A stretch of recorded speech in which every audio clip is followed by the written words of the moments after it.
Uh-oh, they covered up the calendar. What day is it? February 17th. Good evening, everyone. Welcome to tonight's meeting of the Yountville Town Council. It is Tuesday, February 17th at 6 p.m. Thank you for joining us. Those of you who are joining us for the very first time in council chambers this evening, you'll find the agenda and supporting documentation on the wall right behind the CAL FIRE crew. Help yourself to that information. We are being broadcast live on Channel 28, and this session will be rebroadcast again on Friday morning at noon. Okay. Friday morning at noon, and while you're in council chambers this evening, we would appreciate it if you'd please turn off your cell phones and pagers just during our discussion. Item 2, closed session. I understand that's being moved to the end of the agenda tonight? That's correct. Thank you. Item 3, roll call, please. Councilmember Dutton? Here. Councilmember Chilton? Here. Councilmember Moeller? Here. Vice Mayor Dunbar? Here. Mayor Sosserman? Here. Will you all please join me in the Pledge of Allegiance? I pledge allegiance to the flag of the United States of America and to the republic for which it stands, one nation, under God, indivisible, with liberty and justice for all. Thank you. Closed session report that will follow after the closed session at the end of tonight's meeting. Adoption of tonight's agenda. Are there any changes or corrections other than the closed session? Mayor, just for correction on the closed session wording, it's Town of Yountville versus Sharrock, not Shamrock, so it should be SHARROCK. Okay, thank you for that.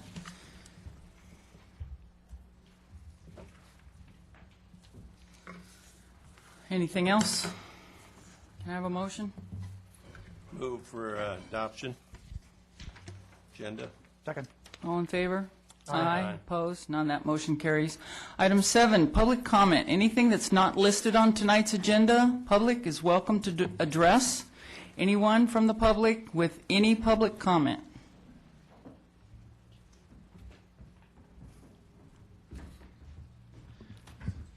Mayor, council members, Ernie Lovelace with CAL FIRE and the Napa County Fire Chief. I wanted to just take a minute of your time to introduce you to your new County Fire Marshal, Pete Manoa. Pete's an old-time Yountville person. He spent some time at the Yountville station. He's also spent some time as the assistant fire marshal in Santa Helena for the county. So he's well familiar with the issues, well familiar with the area, lives in the county, has for about 10 years.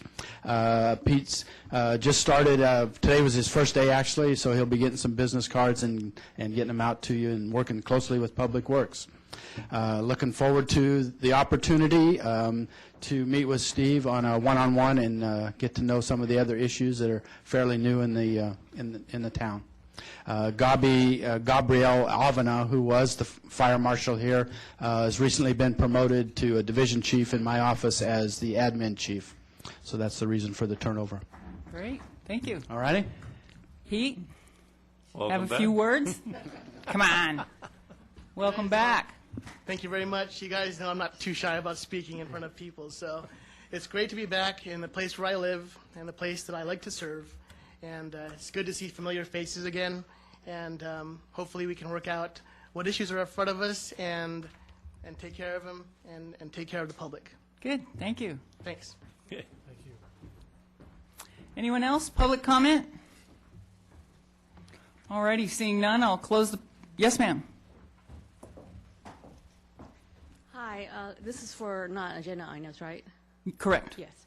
I just wanted to make... Could you state your name for the record, please? Yes, Rose Trescott. And I just want to make a comment that I was watching the Napa City Council meeting on Channel 28, and I noticed that they had a difference in their agenda, is that when they opened the meeting to the public and then closed it and then had comments from, the person that was bringing the idea forward, the city council, before they made a decision, then ask for a rebuttal from the public. Not just taking the statements, but actually discussing it and then asking for a rebuttal from the public, which makes a more inclusive dialogue and a better meeting for the community. Yes. And I just thought that is a suggestion that I would like to have come up on possibly another town council meeting. Sure. Once we close the public comment, then neither side discusses the issue anymore. Once we close public comment, it comes back to council for discussion or decision. So public comment remains open as long as somebody has something to say. Right. It's just that they had a slightly different agenda. Oh, Is that okay. Before they made a decision. We'll take a look at that format. Thank you. Anyone else? All righty. Seeing no further public comment, I will close that, and we'll move on to item 8, approval of consent calendar. Are there any changes or corrections to tonight's consent calendar? If not, can I have a motion? I'll move for adoption of consent calendar items A through C. I'll second. All in favor? Aye. Opposed? None. That motion carries. Thank you. Item 9, consider adoption of resolution number 2751-09, approving an agreement to supply the Mondavi Vineyards with up to 112 acre-feet of reclaimed wastewater. May we have staff report? Yes, thank you, Mayor. Tonight, Don Moore, our wastewater treatment supervisor, will give you a brief staff report summarizing what you've had in here, have in your packet. We hope there were several questions about the recycled water program in general. We hope that we provided you enough information on that. There's a lot more we can say about it, but we'd be happy to give you a more complete report when we come back with the Title 22 project for your final approval.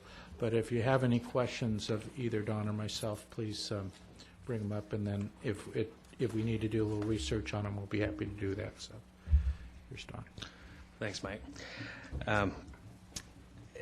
As you know, our ultimate goal is to attain a zero discharge status, and this agreement with Mondavi will get us really, if it doesn't get us there, it will be at least one step closer.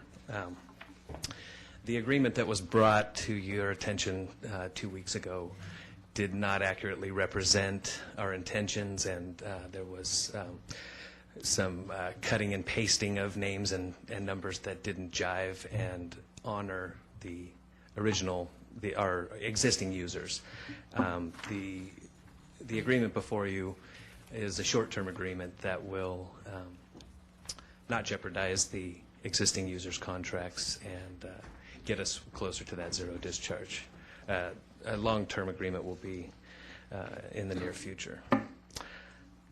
Some of the issues that were discussed at the last meeting were infrastructure limitations on the delivery. Reference was made to a 2-inch pipe. That's not the case. The recycled water is pumped from the treatment plant to each user via 6-inch pipe. It does neck down to 3-inch pipe, but that has relatively little effect on the ability to deliver water. We're pumping in excess of 300 gallons a minute, which translate to about 450,000 gallons in a 24-hour period. So there's really no issue with the infrastructure at this time. We did meet with the existing users, minus the golf course, on Wednesday of last week, and to address any concerns that the existing users had and try to address those concerns and let them know that the addition of Mondavi will not create any competition between the existing users. Mondavi will not be in the running, if you will, or they will be allocated water during the off season. So they in turn kind of become our river discharge instead of discharging the water to the river.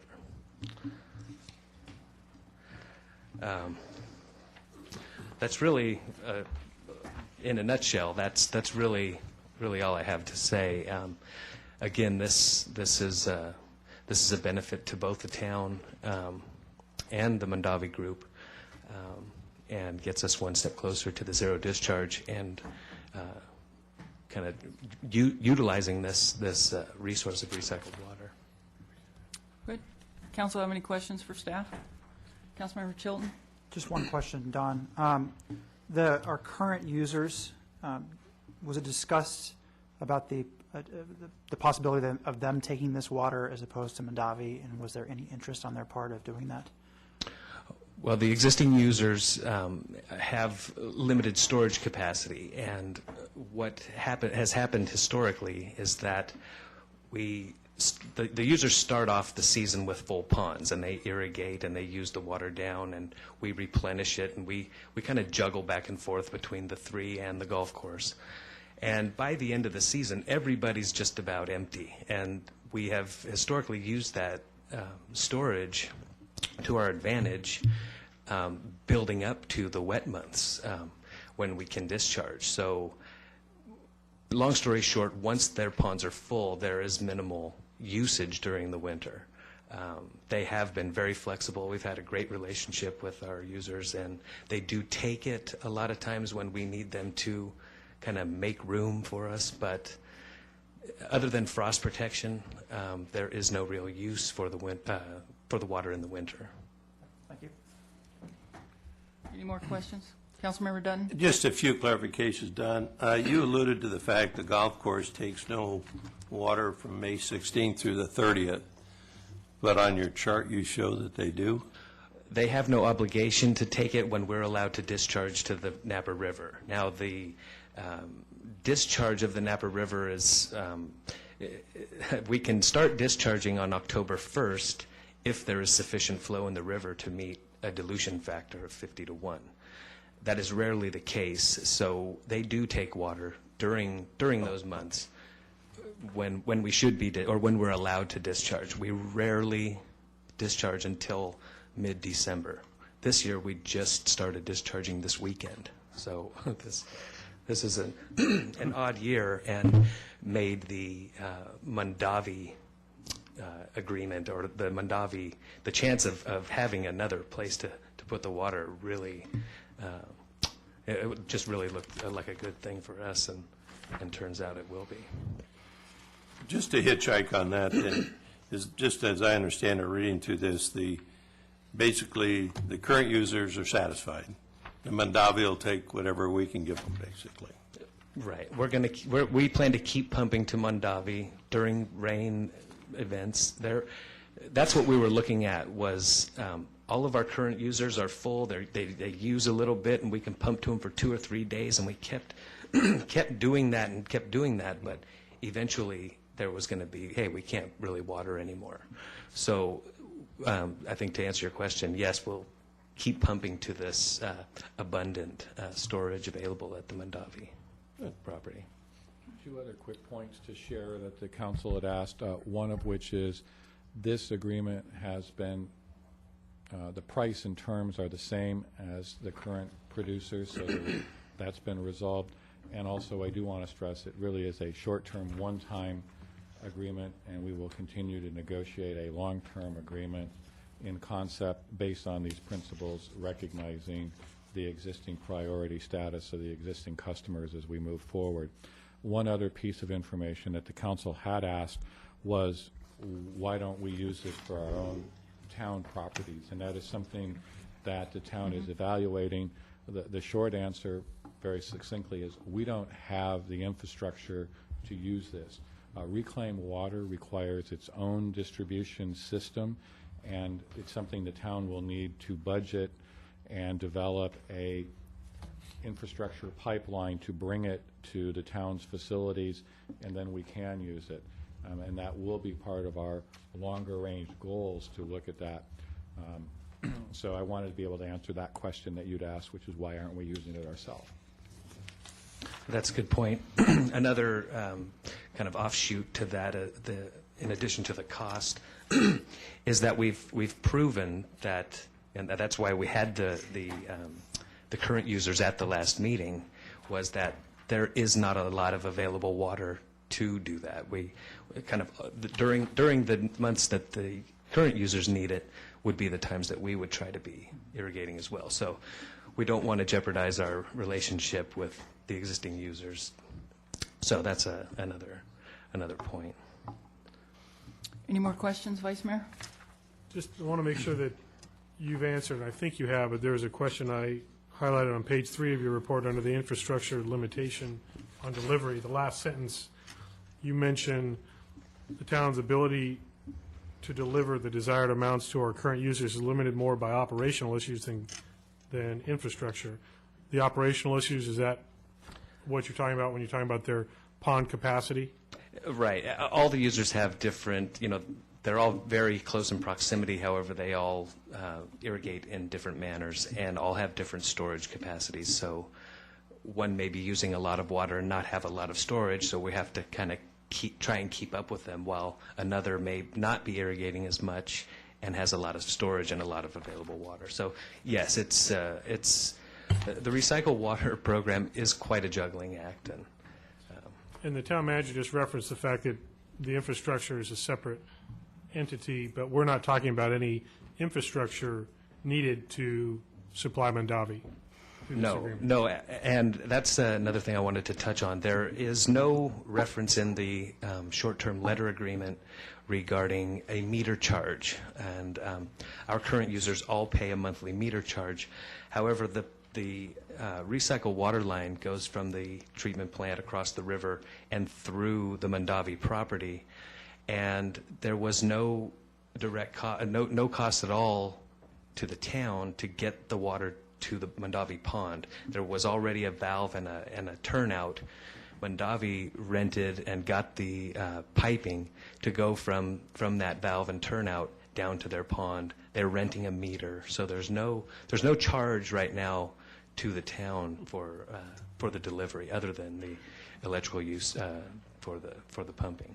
But beyond, if we extend this agreement to a more permanent, longer-term agreement, that type of infrastructure would be necessary. Then there would be, we'll be talking about a meter charge that will more closely match what our existing users are paying. All right, thank you. Don, you're aware of the letter we received from the representatives for Chimney Rock? From And so- Chimney Rock? Yeah. I have one from Claude Duval. Oh, I no, just want to make don't. sure that, that it's known that this is a short-term agreement for this one-time distribution only? That's correct. Okay. That's Because basically, the letter does request that the existing users be kept informed as to the town's negotiations with Mondavi and are permitted to comment on a long-term agreement. So I just want to make sure that's in place, and that's the understanding we have. That's definitely the case, and we thought this was going to be just a kind of a, hey, we just want to give Mondavi this water for the short term, get ourselves out of the woods, be closer to the zero discharge. However, the agreement that we had wasn't the agreement that we should have had signed. So we're back now. This is a short-term agreement for, starting tomorrow till April, or the end of March. And are they being offered the same financial terms as the other stakeholders? Right. They are paying the exact same rate for the water, minus the meter charge for this short-term agreement. Thank you. Any more questions? Thank you. Is there Thank anyone you. from the public that would like to comment on this matter this evening?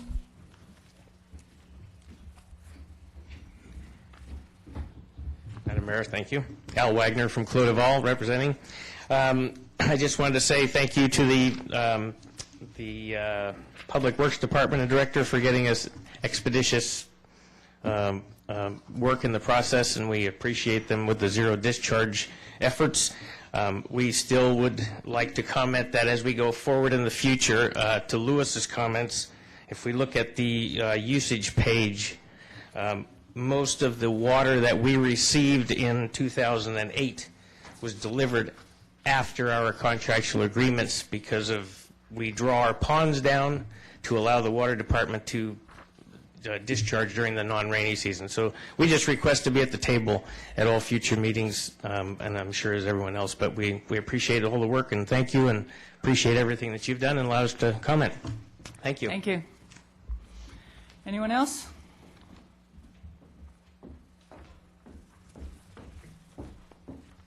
Jean DeVincenzi, 1407 Main Street in St. Helena. I'm representing Chimney Rock Winery, and you received my letter, so I won't belabor too much here. But I did want to make 2 points. Number one, Chimney Rock and perhaps some of the other users too are interested in some of this water in the in the winter months. So we would like that opportunity, and I'm concerned that even the short-term agreement that's been proposed doesn't really allow for that. If you wanted to follow that strictly. So that's one concern we have, and then the second concern, which you mentioned before, is that we want to make sure that we're involved going forward so that everybody's concerns are addressed. So, thank you. Thank you.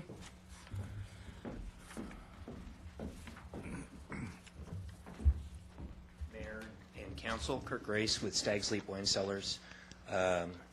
If you want to make it rain, I guess, more than washing your car, you should start to debate about water when it's raining. But anyway, we got off to a rocky start, but I appreciate the responsiveness on all parties. And it's good to see that Yountville is able to take care of their pressing needs and feel that the outcome was a positive result for all parties. Thank you. Thank you for your comments. Anyone else? All righty, seeing no further public comment, I'll bring it back to council for further discussion and or action. Representatives for the for Chimney Rock suggested that they might be interested in taking some of that water in the off season. Is that possible? Or was it Chimney Rock? I think in future years, when we sit down, we can certainly, and I think that's what they're talking about, we would need to make sure that that interest is understood, as well as making sure that they can take it, because if it's an open-ended, yes, they want to take it, but they don't have to take it, and we have it, we've got some discussions about how that might work. But clearly the commitment the town made at that meeting was that as we move forward with long-term, we will sit down and discuss with everybody how that might work, what the price points might be, and various other factors. So yes. Okay, good.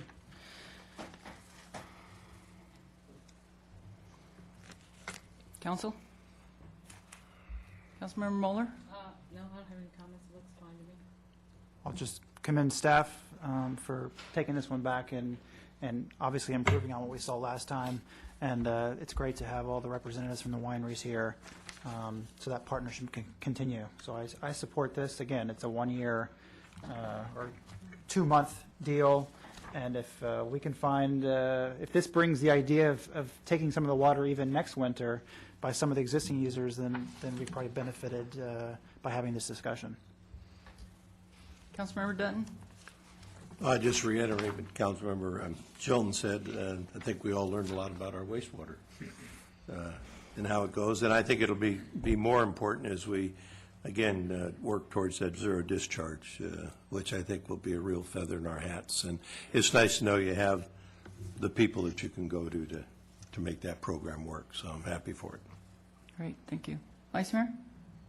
I'd just like to thank Mr. Grace and Mr. Wagner for kind of initiating this, bringing it to our attention a few weeks ago, and also being willing, as the other users, being willing to work positively with staff to make it all happen. It sounds more like it was an unintended misunderstanding of what was happening, and the communications what made it all work out. So I can support moving forward, and I think this is a nice progress report on our ability to get to zero discharge, which we've had that term out there for a few years now. This kind of, I think, made it a little more realistic in what it means, and hopefully we're going to keep moving for that. So Good, thank you. I can support this, this resolution and echo the comments of the council. Can I have a motion, please? I'll move adoption of resolution number 2751-09, approving a letter agreement to supply the Mondavi Vineyards Constellation Wines with up to 112 acre-feet of reclaimed wastewater on a short term due to current hydrologic conditions. I'll second that. All in favor? Aye. Aye. Opposed? None. That motion carries. Thank you.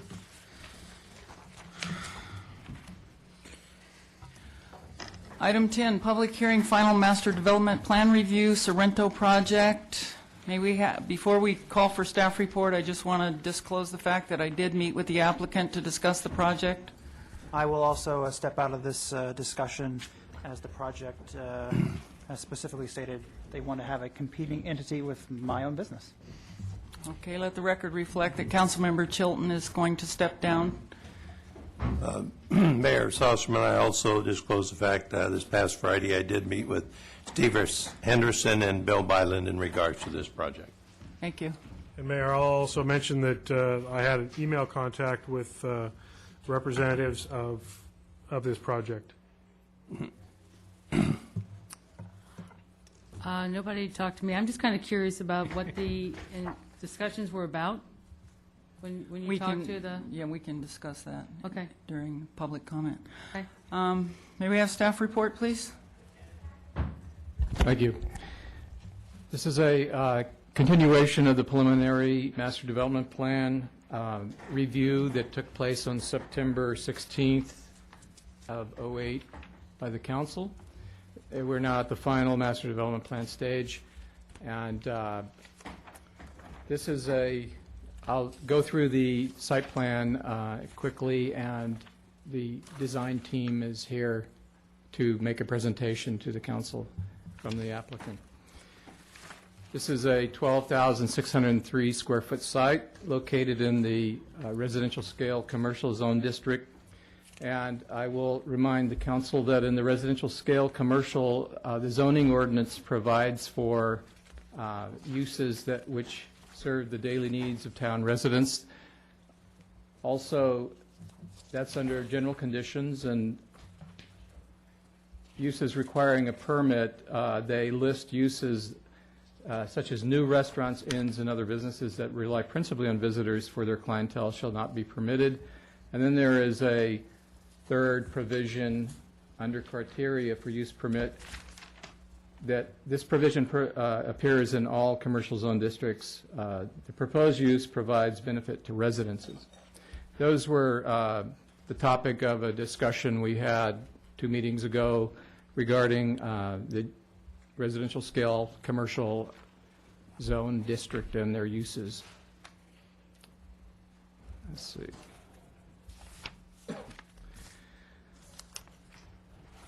This site, to orient you to the plan that's up on the screen, Washington runs along the bottom.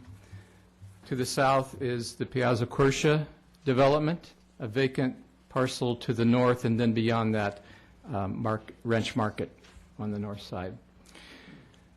There's currently a structure that will be removed on the site, and all trees except one oak tree located mid-property boundary on the south side will remain.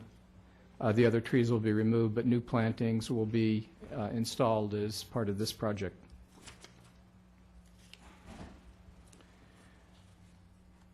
The proposal consists of, let me get this, 2 buildings on the site. The larger 2-story hip roof northern building will house a wine tasting business along with some related retail on the ground floor. There's a mezzanine on the second floor and also a residential apartment on the second floor. It's separated from the 1-story building on the south by a 16-foot breezeway that accesses an interior courtyard. The building on the south is proposed to house a coffee shop and pizza oven business, pizza business. There's no seating, no table service, I should say. There are seats provided on the interior of the building and in the courtyard and in the front of the building, but no table service in either of these businesses. This building, the two-story building, reaches a height of 30 feet with a 22-foot plate height here. And the one-story building is a 16-foot with an additional 16-foot trellis on top of it. There's a roof deck on the roof of this one-story building that's accessed by a rear staircase. There's also this mechanical room tower that's at the rear of the roof deck. It reaches a height of 28 feet, and its only purpose is to house mechanical equipment.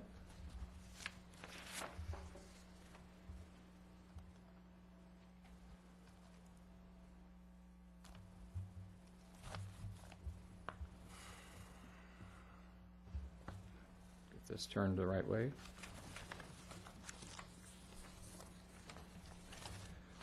This is the first story of both buildings. The wine tasting use proposed for this first level occupies the entire first level as well as the retail.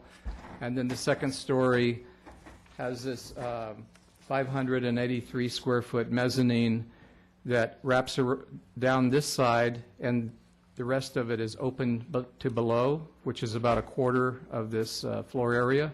And then the residential apartment takes up approximately a quarter of the building on the second floor. It's 605 square feet in area, accessed by this rear staircase. Building B is 727 square feet over here. And then the roof garden on top, accessed by the rear staircase. Both buildings are set back 15 feet from the front property line, which it coincides with the back sidewalk on Washington. And then the 16-foot wide breezeway that accesses this interior courtyard, 620 square foot courtyard.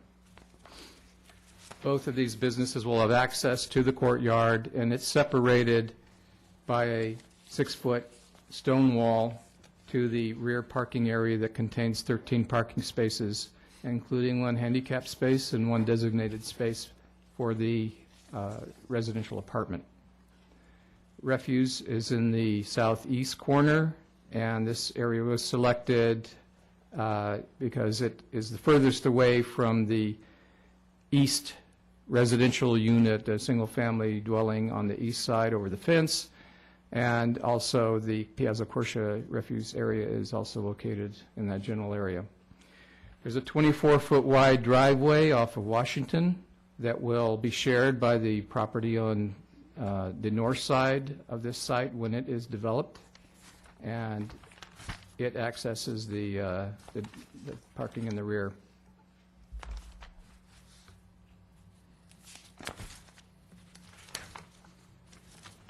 As far as the uses for the wine tasting, they're proposing 9 a.m. to 10 p.m. Sunday through Thursday to midnight on Friday and Saturday nights. There's a total of 5 employees throughout the day, with at least 1 employee on site at all times, and then the coffee shop is 4 employees throughout the day with at least 1 on site all the time.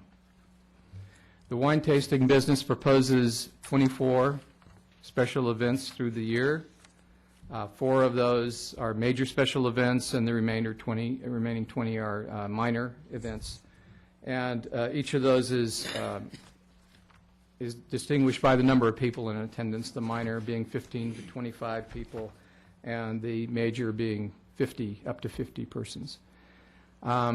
Parking plan is required to be filed by a condition, and they shall comply with that parking plan when special events are going on.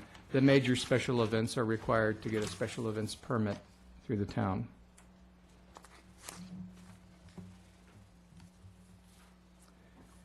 The same hours apply to the pizza business and coffee shop.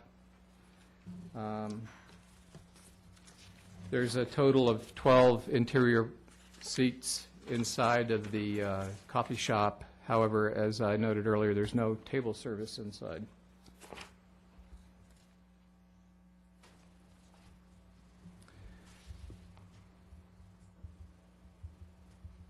This is a lighting plan.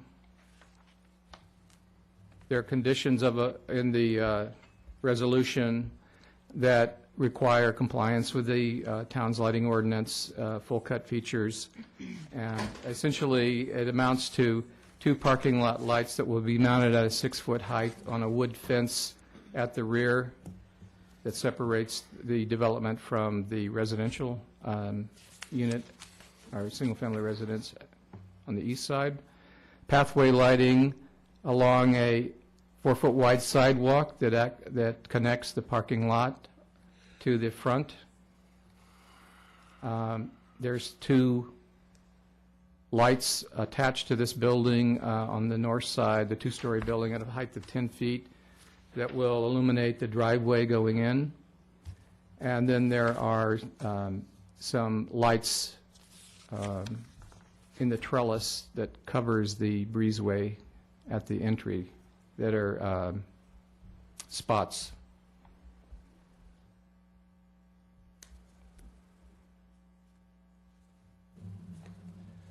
The resolution attached to the staff report has conditions of approval, and a couple of them I'd like to highlight, in particular, that address the drainage.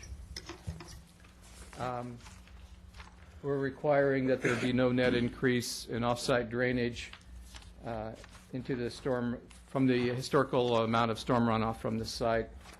And they're also to employ a post-construction filtration of stormwater before it enters the storm drain system.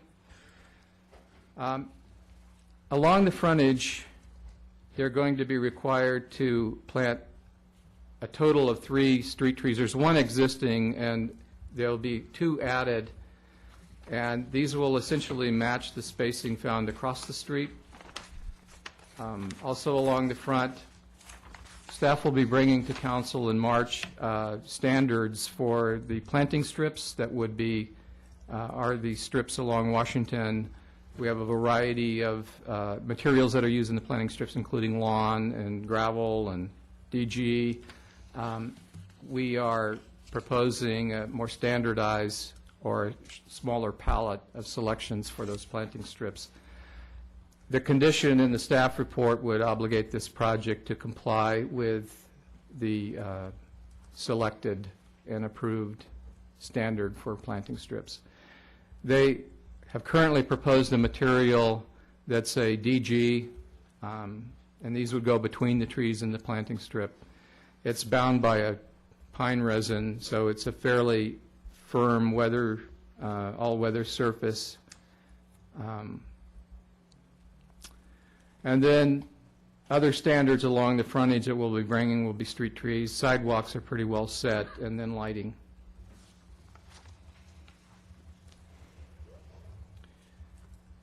They're required to also install a grease interceptor for both businesses to connect into. I should note that there's no food preparation associated with the wine tasting business, but they will at times have prepared food on site, in particular for the special events.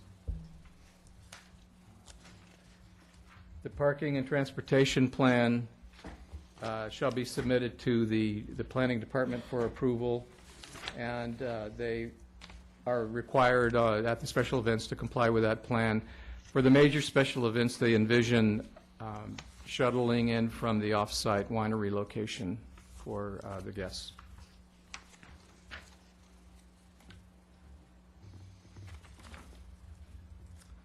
I believe that concludes my report. The applicant's architect does have a presentation for you, and so any questions I could answer at this point. Does council have any questions for staff at this time? Councilmember Dutton, question? I guess just one. I just wanted to elaborate, or maybe you could fill me in on, I know CDRB member Stitt commented about requiring curb-to-curb overlay paving whenever they do trenching. Would this be involved with the new sewer hookup and the grease trap and that type of thing? Well, there would be a connection to trench out, but I believe there's going to be a capital improvement project that will take a line down Washington at some point, and subsequent to that, it'll need to be capped after that or crowned. The town engineer might have a comment on that.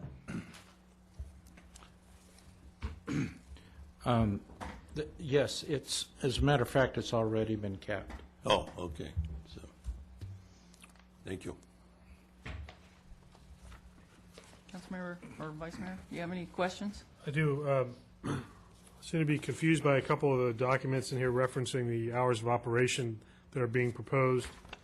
In your staff report, you mentioned 9 a.m., I believe, is the start, whether it be indoor or outdoor, and then until 10 o'clock, 9 o'clock Sunday through Thursday, and 10 o'clock Friday and Saturday. But I'm looking at the conditions on page 5, the use Right. permit. Yeah, staff's recommendation is that the hours that appear on page 5 be implemented as a condition, and those would be for the indoor uses, 6 a.m. to 10, Sunday through Thursday, and Friday and Saturday, 6 to 12, and then outdoor uses out on the deck, or the deck or the patio courtyard, 6 a.m. to dark each day. So, I guess, when you're talking about a 6 a.m. start, you're referencing the entire site. You're not just referencing the Building B Right. portion. That's correct, and they would apply to, primarily for that, the coffee shop, the wine tasting. They're not interested in particular of that early a start, but for indoor use, 6 a.m. I guess I'm still unclear why we would be, are you talking about needing to have one condition for the entire site in order to have Building B open at 6, Building A is going to need to be technically available to open at 6 o'clock? We can separate those hours out if you wish and have a separate opening time for the wine tasting for indoor. But we were tackling this as a more applicable to both uses for indoor use. If, Bob, you could just make a note that depending on the direction of the discussion later, that's an issue that I would like be resolved before any final decision is made on the terms. Because looking at a previous request dated December 22nd from the applicant, they were looking for 9 a.m. starts. We can certainly adjust that and apply that to building A. And maybe the applicant can address that when they make the presentation.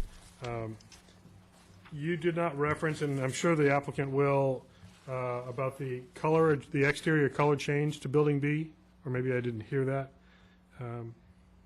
Just waiting for them to present that? They have colors they're going to present. Okay.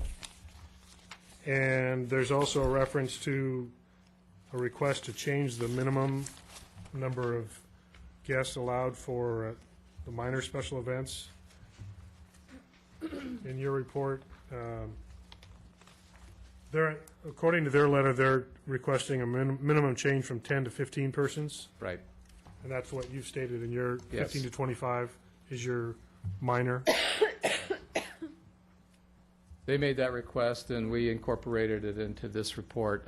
We saw for a minor event, the addition of five people did not seem a significant increase for a minor special event. And then the last question I'll ask at this point, just for understanding, the open space request, if, and I asked staff to try to make this calculation, if the terrace area is removed from the open space calculation because it may or may not be available to the general public, do they still comply with their open space requirement on site? That is a 25%. They're meeting that right now with the terrace, and it will go down to 20% without it. And that includes the front? The roof terrace. So with the courtyard and the front area that would potentially have benches or whatever seating on the building frontages, it's 20%. If the terrace is included, it's 25% for the whole site. Yes, with the courtyard in front, 15 setback, then that's 20%. Adding the terrace would bring it to 25. And the minimum compliance is 25, as it's stated. Okay, thank you. Bob, the materials in the drive strip, are they permeable, water permeable, that they're proposing? And the planting strip? Yeah. No. Oh, okay. It's a DG material, but it's bound together with this resin that is essentially impervious. Okay. Councilmember Mueller, did you have any questions for staff?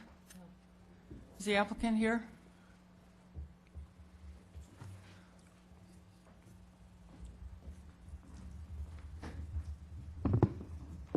Hello, Mayor, council members. Stephen Henderson, applicant and planning consultant. Really appreciate your comments tonight.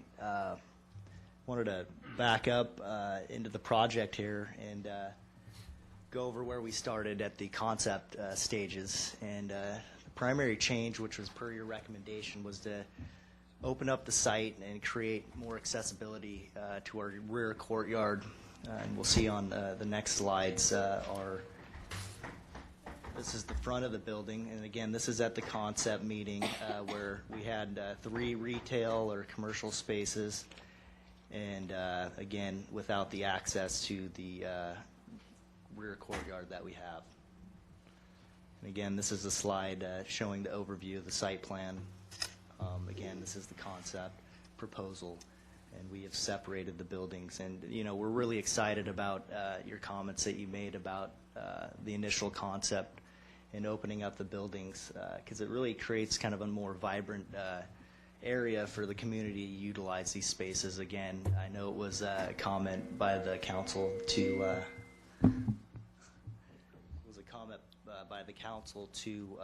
open up the spaces, you know, because the businesses or the people that were to utilize the prior proposal with the rear courtyard, they'd have to go through the businesses or walk around the building. And then I know that yourself, the mayor, also indicated for our apartment units access, and we also have added in an access area on the north side of Building A. Next slide. So now this brings us to our current proposal. Bob did a great job of presenting the project. We have the access in between the buildings, and it shows the site plan here that Bob went over. And we're at the stage now in the project where we've taken your recommendations and comments from our last ZDRB meeting, our final meeting that we had with them, and then your prior preliminary review of the site, and then we'll get to those alterations to the project that we made in accordance with your recommendations. Next slide, Bob. You go through the next couple. You kind of went over. This is the west elevation now showing the front of the building. The prior rendering at our concept stages didn't include the Piazza Quercia building, and we included that as well. So it shows you a visual interest of how the buildings will be situated. This is the north elevation of Building A. You can see the exterior stairway going up to the landing into the rear apartment unit. And it's noted that we reduced our prior proposal of 3 apartment units to 1 apartment unit on the site. It was important for us to keep this project as a mixed-use project because we know the town seeks that type of development in town in our commercial area, and the town increased their floor area for the residential component of commercial projects from 5% to 15%. But we felt due to the site constraints of the project, we reduced the number of units. But then again, we wanted to keep the apartment unit in the project again, keeping it a mixed-use project. This would be the south elevation of Building A, showing the entry into the wine shop and then rear tasting area. This is an overview, aerial view of the site. And then these are our recent project updates that we've made to the project. And again, these are all pertaining to recommendations and comments that you've made, and we've altered them on our plans. Bill Byland is here tonight, and he'll talk in detail. He's the project architect about more design. He's taking care of the color change of the building, which was his recommendation, Vice Mayor. And we also have Mike Mulrath, a civil engineer, who's going to discuss site permeability. I know that's a condition that Mike Mulrath's been working with Mr. Prawl on, as far as to accommodate the stormwater runoff. Bill will take care of the fence design. On Building B, there's an apartment open space and storage area, and there's a 100 square foot open space requirement for the apartment unit. In our prior proposal, we were at 63 square feet for the landing, which is the open space for the apartment unit. And at the ZDRB meeting, it was a comment that was made to include potential storage maybe under the stairwell to accommodate that request for the 100 square feet, and we've implemented that into the project. We feel for the apartment unit too, it gives them more area to store stuff, bicycles, etc., personal items, so they're not up on the landing area. Bill will take care of the color alteration, as I stated. We did create that mechanical equipment area on the top of the view terrace, and we felt that this was a really nice element that we put into the project, and we'll have Bill discuss that as well. And it serves a dual use, gives us a more area below the stairwell for the coffee shop. And it also creates a more structural element on top of the view terrace. Again, we're really concerned about impacts for people on top of the view terrace and obviously the adjacent neighbors to the east. And we felt going with a structural element there, it would help us block the area out more. And then again, we'll be able to implement in potted plants and landscaping as well. And Bill could go over that. And I know a comment by the mayor was the view terrace screening as well. We've added in some landscaping. We'd like to try to train the existing climbing fine on the Piazza Quercia building to be implemented on a new lattice element so we could kind of block the south view when people are on top of the rooftop deck. I know an item was of note was the breezeway and entry gates and our concern for safety as far as closing those up after business hours. And again, for the record, we want to keep the gates open. Whenever the businesses are open, the gates shall be open. We don't want to have to hire a security guard to go out there as far as to watch the site if the gates were open at all the times. Looking at our hours of operation, in the week, let's say the wine shop's open till 10 o'clock at night, and the coffee shop opens up at 6 in the morning. We're looking at from 10 at night till 6 in the morning, people that we don't want out there, or if the gates weren't locked, that's the potential to have people out there, and we feel that's a good happy median as far as trying to close those gates up. And again, having that view terrace, because it's something new here in the town, we don't want to have people up there that we have to monitor as far as people going up on the view terrace. And again, it's an element that Bill Byland, the project architect, added in, which just gives us more open space to utilize. Bob hit on the special events. I appreciate working with Sandra and Bob on trying to work out the special events, and as well Kenneth Leary, we met for a bit because he handles the special events. And we felt it being consistent with the other tasting rooms in town that the minor special events should be moved from 10 to 15 people because we have the parking on site, and it's just consistent with all the other businesses that they all pretty much start right at 15 people, regardless if they have a lot of parking availability or not. It's kind of just the number that we started with, and I appreciate staff working with us on that. And the last would be the motorcycle parking, which is kind of minor. We had that at the front of the building, and what we did was we just replaced that with bicycle parking. Are there any questions, I guess not design related, prior to Bill coming up? Councilor. Sorry to interrupt you, Mayor. Regarding the hours operation, we're fine, I think, with separating out the hours if need be, because if each one of the businesses had to come in anyways, if they changed their use, they would have to have their own use permit and then their own hours of operation. So we're fine with our prior proposed hours to be separated out. Sorry for interrupting you. Does council have any questions for the applicant? Vice Mayor? I do. Thanks, Steve, for your presentation. If I could get some clarification from you on one of the things that I'm still struggling with, which is the interaction between the wine tasting facility and the Building B. You're still referring to it as a coffee shop and pizza place, so I will make that reference as well. The proposal as it stands, if I understand it, is you're not proposing any prepared food in Building A, but there's prepared food in Building B, correct? Correct. And at this time, too, we've been fully honest with the council the whole time along as far as where the property owner's at, as far as lease agreements, et cetera. We haven't been out. We haven't got our approval yet for planning.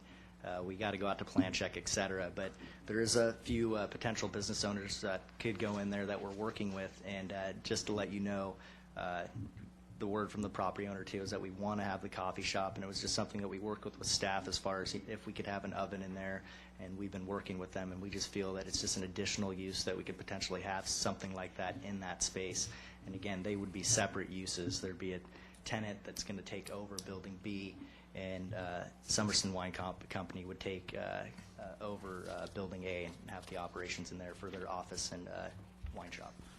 But the way I read it, and that's why I want to hear from you if I'm misinterpreting this, is you're proposing that at least if no other place, the courtyard and potentially the terrace, you're encouraging customers in either of those establishments can use either of those spaces. Oh, correct, yeah. Either one of the businesses could utilize those spaces jointly, and again, we're working with ABC as far as the requirements that they may have as far as where tasting could happen. We're okay with just having the tasting inside of the building. If it's something that we could have additional outside, that's fine. We're working with ABC right now. And again, it's open to the general public as well. You do not need to be a customer to utilize the view terrace. You do not need to be a customer to go out in the courtyard. And obviously, the business owners would like the patrons to go in there. But again, the Bouchon Bakery is a great example. It's a great place that we have here in town. They do a fabulous job, and again, we're kind of trying to replicate, trying to have more areas like that as well. And it kind of piggybacks on the community center where people focus in on, our big room that we have, a multi-purpose room. But I think the best thing about that project is the town square portion of it, where people are going to be able to gather no matter what they're doing and have a place to interact and utilize it as a node. Okay, and I'll make further comments on that maybe after the presentation, but another point of clarification, there's been a reference by staff about the trees along the street, and if I understand this correctly, that your proposal was to,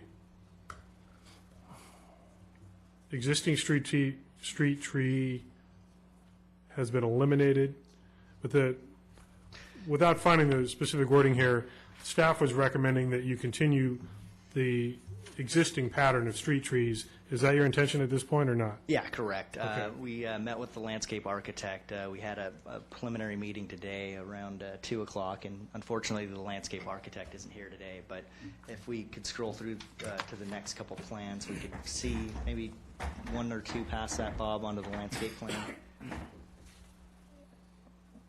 Okay, that one's good. Right there. This is our most updated, most recently updated landscape plan. It's probably updated this morning, and it indicates those 3 street trees. The one all the way over to the left, Bob, that one is off the property line. And then if you go right to the right of that, you see that X that's right at the entry there. I believe it's an existing tree, I believe, and that's going to have to be removed because it's right at the site entry for the shared driveway. And again, due to the removal for the access, we are going to implement in the 2 Chinese pistache to follow the streetscape. There's an existing tree right in the middle, and there'll be one added either side of it, and there's a fire hydrant right here at the entry that'll be next to this tree. So are we looking at an accurate depiction in diagram 2 or not? Diagram 2 shows 3 trees, one of which is Are right you- along the edge of the drive. Are you looking at the architectural plans that do not show the 2 street trees that we have here? I'm not looking at this right here. You said that's something new today. Yeah, but you're looking at the architectural plans, and I Yes. think they've been left off, and this would be the planning plan. This is what we're going with. So imagine if you can, 2 more trees on that plan. Okay. Thank you. Thank you, that's it Any for more now. questions? Question, Councilmember I Dunn? just had one, and I think this might be for you, you may not know it. I know on the plans, you talk about tables and chairs. Also, you had some on that sidewalk area in front. Is the intention to leave them out there all the time? Yeah, correct. I wish the landscape architect was here, because I know that there was discussions with the property owner, what type of furniture that should be out there, so, there isn't, potentials for theft or anything like that. But yeah, we're planning on leaving them out there, because I don't want it to be, or we don't want it to be an operational issue where we're bringing these tables in and out. And again, that's another feature too that we're really happy that we're implementing, because we're going to create this activity out front of the building that people could gather and, again, utilize, customer or not. All right. I don't have any specific questions other than the fact that the staff report does make some recommendations with respect to lighting, the planter strip, water surface drainage, that sort of thing. Are you comfortable with those recommendations? Well, regarding the design and lighting, Bill's going to come up for a presentation. And then regarding any site permeability, because Mike Mulrath has been working with Mr. Prawl, we want him to present to you and let you know where we're at with that. Regarding the planter area, I know if you go to the next slide, Bob, this is the TerraPave. It's a DG with a pine resin. It's a cleaner look. The big caveat is that it's just a little bit less, it's just not as pervious as DG is. Bob told us in a meeting today that I believe the town council will be evaluating with staff potentials to have a more consistent material that's implemented in there. This is what we're proposing. I guess the next would be to take out the TerraPave pine resin and just go with the DG. But then again, I personally feel that the council is probably going to make a decision with it being a one item agenda to locate what material is going to go out there. And it'd be nice to have a kind of consistent hard surface material too, because I know out in front of Bistro Gentil and out in front of the Hill Family Estate, the sidewalk meets there, and there's just more activity that people could gather there. And again, going with grass, we're gonna, we'd like to cut down on the water conservation, so we don't really want to go with grass. Okay, thank you. We're going to hear from the architect now. Yes.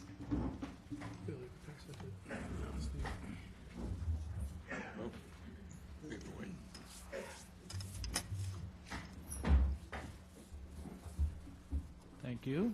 My name is Bill Byland. I'm with Valley Architects in St. Helena, 1560 Railroad Avenue.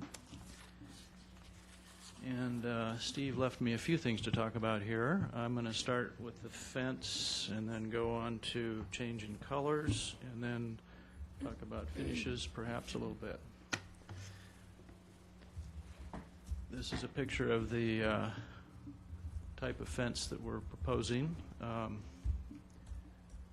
It's a solid fence up to 6 feet, and then there's 2 feet of lattice work on top of that. This would be a either redwood or cedar boards, a fairly natural look to it.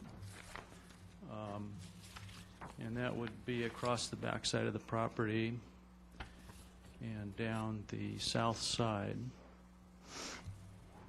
And then it would connect to, eventually, to the neighbor's fence to the north. There was some discussion about colors of the building. Buildings A and B are different colors, so we had a slightly vibrant color that we thought we'd use on building B, but we've now changed that concept, and we'd like to use a more neutral, natural color and sort of unify the two buildings. And our reproductions are terrible, so I put together a color chart here that I'm going to show you, and then I'll pass it around. But we have Building A is going to be kind of a buff color. That's this color down here. And that'll coordinate with the stone. The stone is sort of a Napa Valley stone. I don't know, did we get that little box of stuff?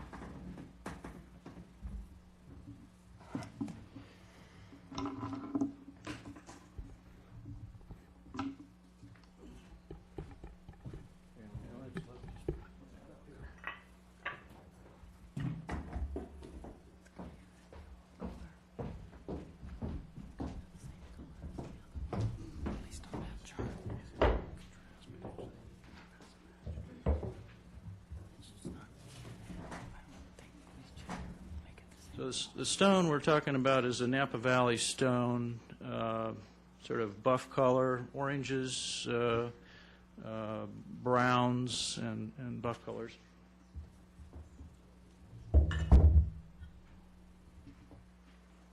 Goes from range from darker to lighter. This would be gauged stone, so it's about 2 inches thick, applied to 2x6 stud wall with plywood on it. And then in between the stones that you see on the picture there would be foam to build that out, even with the stones, flush with the stones, and then plaster over that. So the idea would be to attain a look similar to this old building. And if you look in this little corner, which is very hard to see, but we have plaster that's peeling off, showing the stone substrate behind, and that's what we're trying to attain here. On Building B, we have two tones. We have a plinth at the bottom of the building, which will be a little bit darker tone down here. And then above it would be a little bit lighter, but sort of in the range of the Napa Valley stone, sort of a natural tan color, a little bit of brown, a little bit of yellow in it.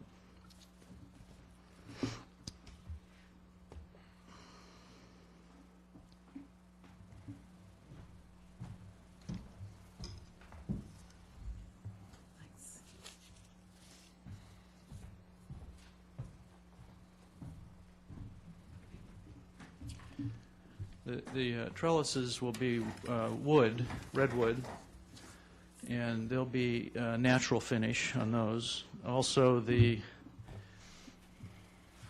have shutters, louvers on the front, and they'll be a redwood like this, natural color.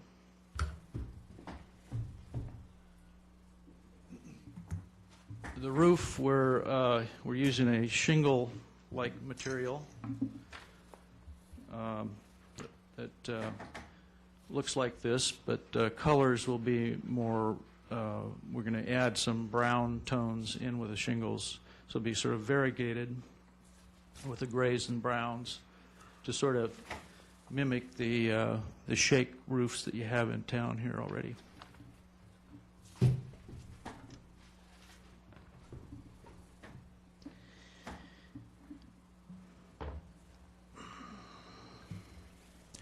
Hardscape was already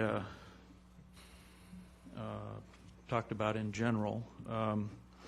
We're looking at stamped concrete in the courtyard that would be stained and grouted, and that'll simulate cobblestones. TerraPave, I think we have a sample of that somewhere.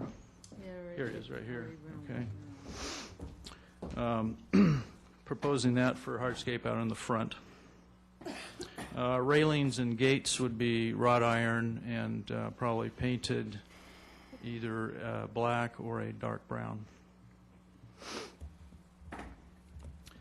There was some discussion about light fixtures and lighting. We feel that we've complied with the lighting requirements, but if there are any questions, we did bring data sheets of the fixtures that we'll share with you. And also, the subject of permeable surfaces and runoff has come up, and I'm going to introduce our civil engineer, Mike Mulrath, who is going to discuss those issues with you. And I'll be available for questions after he's done. Mr. Byland, does council have any questions for Mr. Byland at this time on the topics he discussed? No questions? Okay, thank you. Mr. Morath.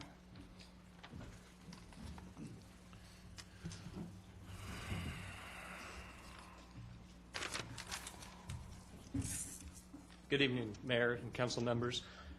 The applicant has contacted me. I'm Mike Mulrath, Applied Civil Engineering, and I've been contacted by the applicant to address concerns that were brought up early in the process about site permeability, pavement surfaces, and the inherent changes in runoff that occur as part of developing a site like this.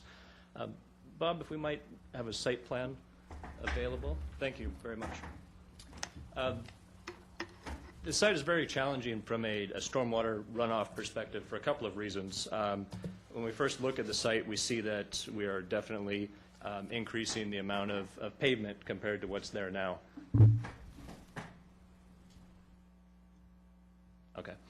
And so we inherently have a potential for the increase in the amount of runoff that would come from the site. Right now, the site drains poorly, but it does drain out to Washington Street to the west, and it also drains overland to the adjoining properties to the south and east. Really hasn't been an issue until the last couple of days when we've really had some rain, but I was out there today looking at how the site does drain, and our goal in this design effort will be to match the existing drainage patterns as much as we can. Of course, with the new development, we need to contain the runoff so it does not continue to go across the neighboring properties, and we want to minimize the increase in runoff that would be due to our impervious surface. And obviously, we're squeezing a lot onto this property, and it is going to be a challenge to minimize the impacts. But what we're doing, we're working with Mike Prawl, your Public Works Director, and we've come up with several ideas as to how we'll mitigate the runoff concerns. One, we're going to filter the stormwater runoff to remove pollutants that are typically found in parking lots and driveways.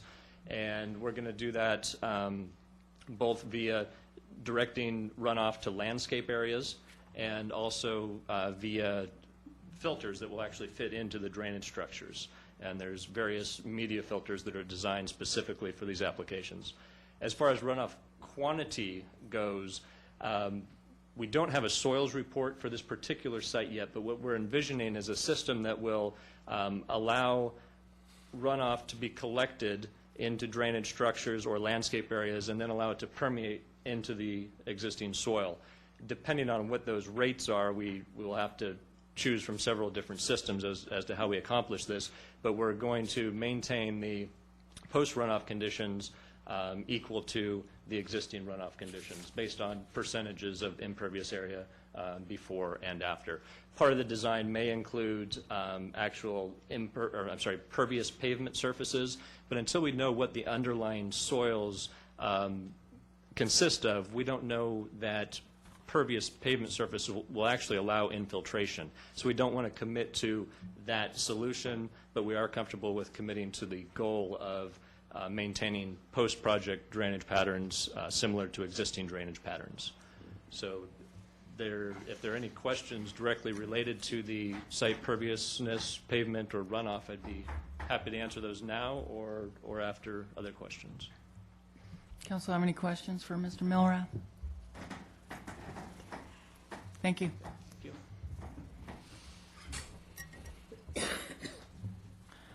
This is a public hearing. I'm going to open up the public hearing, take comments from anyone from the public on this project.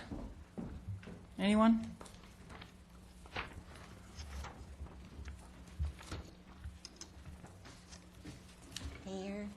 Mayor, Council, Jody Leal, 6468 Washington Street. Wanted to take this opportunity to voice concern over the wine tasting business aspect of this project. And it's, we currently have in Yountville 9 establishments operating that provide wine tasting, and this with the Sorrento project would be the 10th. And in checking Napa's wine bars and tasting establishments, they have 20. And so if you look at it from a per capita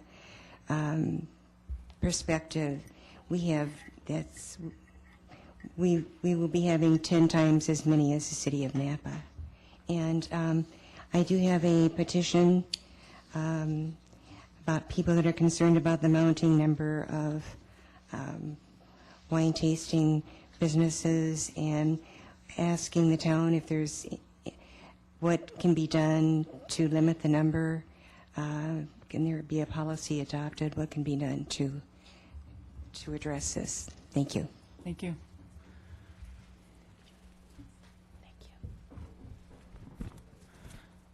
Is there anyone else? Comment on this project this evening? All righty, seeing no public comment, I will close the public comment and bring it back to council for further discussion and or decision. Councilmember Dutton? I guess a couple of the issues that still are hanging out there that I see. One has to do with the open space, the residential open space. I know the applicant said that it appeared the CDRB and the council was happy with it. You did discuss the fact if you'd have the storage. Closed storage. I did not get the total square footage that you'd have between the two, between the balcony and the proposed closed storage. Would that equal 100 square feet? Okay, this one. Okay.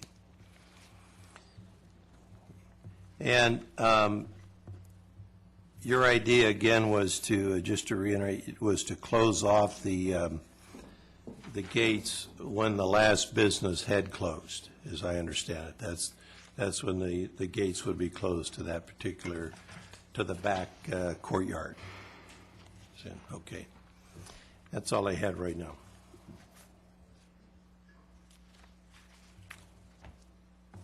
Councilmember Moeller? Yeah, I have some comments. The resolution that we have in front of us talks about the design aspects as well as the use permit here, and that's where I have very serious concerns about the use permit. First, in terms of the coffee shop and pizza oven, from what I heard from the applicant, that's just proposed. So we have really, my understanding from that, you can correct me if I'm wrong, we really have no idea what's really going to go in there at all. So that's very difficult to even comment on or make any even suggestions about that. But it doesn't seem like it can be in a resolution if we really don't know what that's going to be and make any comment on that. And in terms of the wine tasting, I thoroughly looked through both the Yountville zoning ordinance as well as our general plan, and to help guide me in making some decisions here. And what I found was that, and Bob did mention some of this in his opening comment, but it does seem to be totally missing from this report, that in terms of residential scaled commercial, that the in Section 4.9, the following rules and regulations are established in terms of that zoning. In Section 4.9.b, it states that uses are encouraged which serve the daily needs of town residents. And, you know, certainly in my mind, and I think in many others, a wine tasting room does not serve the daily needs of the town residents. Further, it goes on to say that all primary uses, commercial in nature, which this is, are allowed, which include uses such as a small bakery, food store, variety shops, services, professional offices, and other uses deemed by the town council to be similar in kind. And I just can't find that a wine tasting room is in any way similar in kind to any of these uses that are spelled out, which I assume is the document's attempt, or the authors of that, to really help guide us in terms of what really needs to go in here. It also goes on to say that new restaurants, inns, and other businesses that rely principally on visitors for their clientele shall not be permitted. And I noticed in the report that they did talk about that in terms of the proposed coffee shop and the pizza oven, but it was, you know, seemed to be totally omitted in terms of what we're talking about here, the wine tasting room. Also, the zoning ordinance circles you back to the general plan, which pretty much reiterates exactly what the zoning ordinance says. It says that new restaurants and other businesses that rely principally on visitors for their clientele are not permitted. And again, the wine tasting room really kind of falls into that category. It also continues on in the general plan that that such use or feature as proposed will comply with the applicable provisions of the ordinance and will be consistent with the policies and standards of the general plan. So we've got these two documents that I'm sure a lot of time and effort went into these, and I just feel that we, together with the public comment, should really be giving this some serious consideration. Thanks. Thank you. Vice Mayor? Well, I think there's no question that there is further discussion to be had about the feasibility or the local serving natures of wine tasting rooms. I don't mean to put that discussion solely on the back of this application. To be honest, I don't feel like I need to do that because I have some other concerns about the proposal as they are presented. And in the email conversations or contact that I had with the applicant, it was basically reiterating what the ZDRB had expressed as a couple of their concerns. There was already reference made to the color of Building B, and they have addressed that concern that was both mine and shared by the ZDRB. I think looking back at the initial presentation that Mr. Henderson showed us, clearly this has been an effort to comply with a lot of the concerns both by the ZDRB and this council, and I do appreciate that. So I think we've come from an inappropriate concept to a more appropriate concept, but I don't feel like we're all the way there yet. One of my biggest sticking points, and Councilmember Dutton brought it up, is the open space issue. That's why I wanted to make sure that we had staff clarify the compliance or lack thereof, given the presentation that we have tonight. And I totally agree with the applicant that the space needs security, but at the same time, giving that security to the terrace, even the security to the rear courtyard, in my opinion, precludes it from being counted as public space. We have required other businesses in town to have that space available regardless of the hours of business, and so I feel like we need to be consistent with that here. I also worry about the inclusion of the terrace space with its lack of ADA accessibility. To me, if it's not available to all members of the public, then it shouldn't be counted as open space. I'm pleased to see that the street tree allocation has been adjusted because that was also a concern. My other outstanding concern is the ability to enforce Building A as a no food service wine tasting facility, and right next door on the same parcel, Building B, is potentially a pizza store, pizza shop. And to have shared space, the shared public space, I feel like it would be almost impossible for us to regulate whether they're in compliance with the use permit. So under those concerns, I'm not able to support the project as it's presented. I do want to restate, though, that I don't feel like they're asking for a wine tasting facility as part of this application is in and of itself reason to deny their application. Good, thank you for your comments. I would concur with some of the comments of the Vice Mayor. The open space is an issue. If the open space is to be left or locked up in the evenings, it doesn't constitute open space to the public. And as far as accessibility to the rooftop deck, that should have access to, should be ADA compliant if it is to be considered open space. I did meet with the applicant. We basically did discuss the design elements. My primary concern was the drainage. As you can see from the site plan, it appears to be almost 100% paved over. I don't see any elements of permeability on the site, and hopefully the hydrogeologist person will be able to address those issues before this plan is ultimately approved. I do appreciate the fact that the applicant has drawn into the new plan the street tree configuration,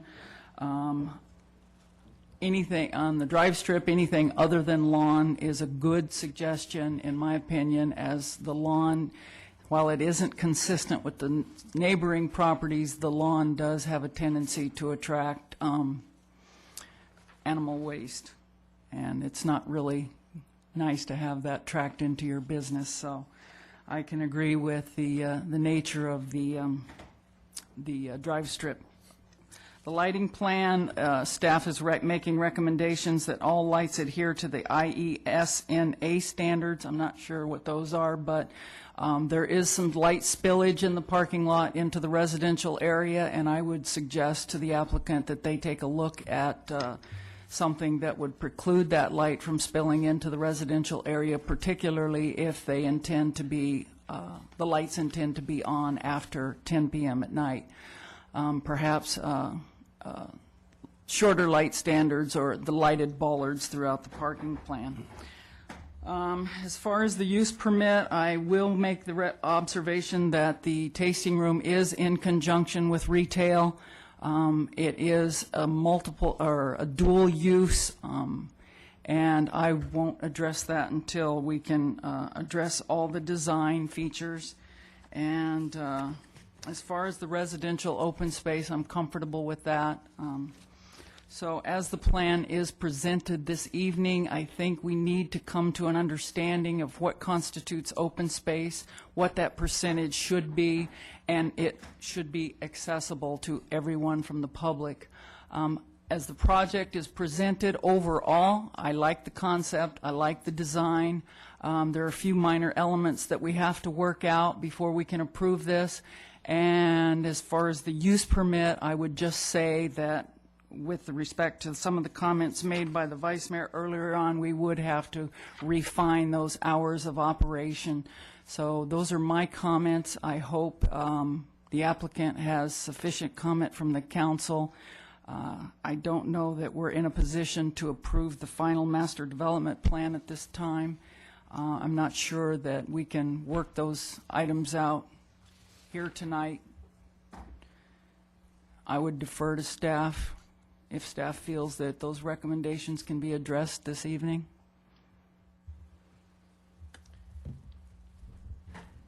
There's some fairly serious ones as far as the ADA that would, I think, that the applicant would need to consider that for giving an answer on that, and the open space accessibility. That they may be prepared to respond to that tonight, but having an elevator required to the second floor that's a fair-sized change on this. The permeability, I think if the council would leave it to staff to work with the engineer, we could achieve no net increase in off-site runoff as is conditioned presently in the resolution. Lighting standards, we had pointed out to the applicant today that their lighting plan was based on a higher, in the parking lot area where you're concerned about spilling on the adjacent property, that they need to lower those by 2 feet, and they were going to go back and run the numbers on those to see what happened, and that might correct that issue.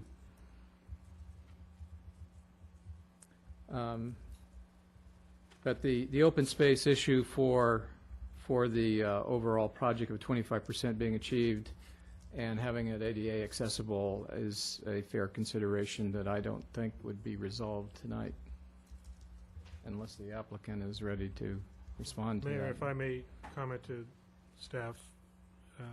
In my comment about calculating the terrace space as open space, I wasn't requiring an elevator to have ADA accessibility, but if that space is to be counted as open space, it needs total access.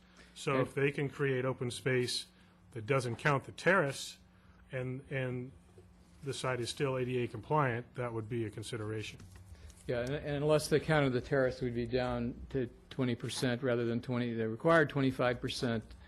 Right. So it'd be in deficit on that count, unless they're ready to add an elevator, or the council would consider a lesser amount of open space. Councilmember Dutton? I just make a couple, yeah, and it appears that we're not going to get this done tonight. The only one that concerns me, and I agree mostly with what I've heard, is that the leaving the space open all the time. If we close it, then it's not considered open space. I certainly see where the comment's coming from, but I also see no reason of any positive nature once you leave that open after midnight that anything good is going to happen back there. That would be my reasoning for it. To leave that open, I think you're just asking for trouble in more ways than one, but that's just my thoughts. Also, Bob, we talked earlier, I don't think I can give you it after the meeting, but we talked today about one of the conditions, and it would go under the construction and demolition, and we talked a lot about what would happen, and I do have some comments on that, or what should probably happen, but you could go over that with the applicant, I'm sure, as it comes up. And yes, and we can, the nature of that is adding a condition that we have a joint powers agreement with Upper Valley Waste Management regarding their essential ownership of debris that's hauled to their site, and under our agreement, projects that in our town should be in compliance with that agreement and using their site. And that would be the nature of the condition that this project and any other project comply with the town's joint powers agreement for waste disposal with Upper Valley Waste Management. Vice Mayor? Well, if I could just, I want to try to help out the applicant if at all possible here, because I don't want to just say I'm not supporting this and say go figure it out. And following up Councilmember Dutton's comment, again, I'm only saying if space is to be allocated as public open space, it needs to be public open space. We required it with Bouchon Bakery. We required it with Gerard Tasting Facility out front, that they provide furniture and have it available beyond business hours. I realize the configuration as it's presented to us today creates a potential security problem. So that might mean that the design as it's presented is not going to be viable. If that courtyard was in the front as opposed to the rear, I realize that conversation took place at a very early stage of this concept, and that wasn't the intent of the applicant. They wanted a more private courtyard. That's fine, but then I don't see that as public open space. Same with the terrace. If it's going to be limited to, and makes sense to limit it to safe business hours with no need for overnight security, I get that, but then I lose the public benefit from that. So hopefully that helps clarify my position on it. I think they've gone to great lengths to accommodate some of the other concerns that the council's had, but as their own presentation mentioned, they're trying to squeeze a lot onto this property. I just feel like the permeability is still an outstanding issue, because we, as well-intentioned as we might be here, we need to make sure that we don't have a negative impact off-site. So I think there are 2 or 3 fairly significant issues that still need to be addressed.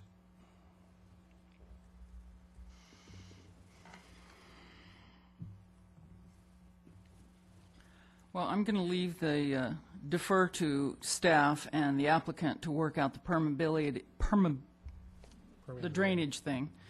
I only have one other comment on the proposed conditions of approval, and that's item 10.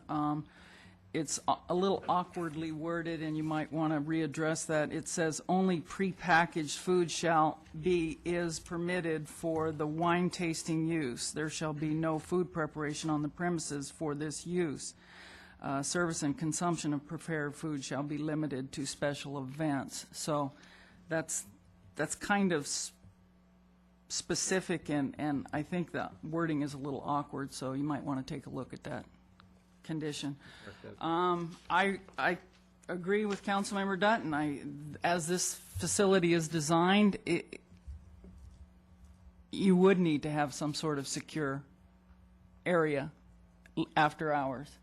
But then on the other hand, the other businesses in town that have open space dedicated to public, it is accessible to the public, and I don't know that there's a need for security. I don't know why the applicant feels like it needs to be locked up at night, but Councilmember Dutton makes a good point. Out of sight, out of mind, that courtyard in the back area could be a problem area. So with that, I hope the applicant has sufficient information to address these concerns, and will work out with the town planner the concerns of the council. Would you like to address our concerns? Oh, yeah. Briefly. Appreciate it. Thanks for your comments. I mean, it seems like we're getting closer, and obviously if we don't need to go to a vote, we could continue the hearing and obviously take care of your comments and recommendations to make this site more within your desire to be. I had a discussion with Bob last week that Coastland Engineering reviewed the ADA access to the rooftop deck. What was their determination, Bob, when you spoke to him? Well, the Coastland Plan Checker did not find in the code a specific requirement that that upper roof deck be made accessible as long as there was an equivalent experience or other open space on site. Of course, that doesn't preclude the council from requiring a higher standard than that. Correct, and I would piggyback on top of that, which is basically worst case scenario is providing a lift or some type of access to the view terrace. And it was something that I talked about with the property owner as well, and then speaking to staff that there was a similar type of use that was out there, which is, the courtyard area that, per, I guess, ADA code, that you can't require us to have that in there. As far as I could see it, though, as far as if we could implement in some type of lift, would that suffice the council as far as creating that access and deeming that upper level as open space if we did do that? I have a feeling, Mayor, if I may, you're speaking to me, so I'll take a shot at responding. Like I said, my problem is counting that terrace space as your public space. If you aren't requiring, I'm not requiring that you make it fully ADA compliant and accessible, but then I feel like that should be excluded from your public space commitment. So whether that means the courtyard needs to be enlarged, Building B reconfigured, whatever that turns into, I just feel like there needs to be that equal public access made up somewhere else, at least to be closer in compliance, if not totally compliant to what we require other applicants on other parcels. Yeah, I agree, and I don't foresee us, moving buildings around and enlarging the courtyard. Again, I need to speak to the property owner, but implementing in a lift to accommodate, the access up there, to me, seems like worst case scenario, and then takes care of that requirement. How would you feel about potentially moving that front gate back? Because I think there's two problem areas as far as trying to secure the area. The rear courtyard where there isn't visibility behind the stairway. I think more importantly, too, is the access to the view terrace when nobody's there on site. Any comments regarding that? I don't know if we're going to do it, but I'm just trying to figure out, how we could open up the site more by still having the security on site. Well, again, I'll address that. I think one of the challenges we're up against here, Steve, is this is the first time this has ever been an issue. Mm-hmm.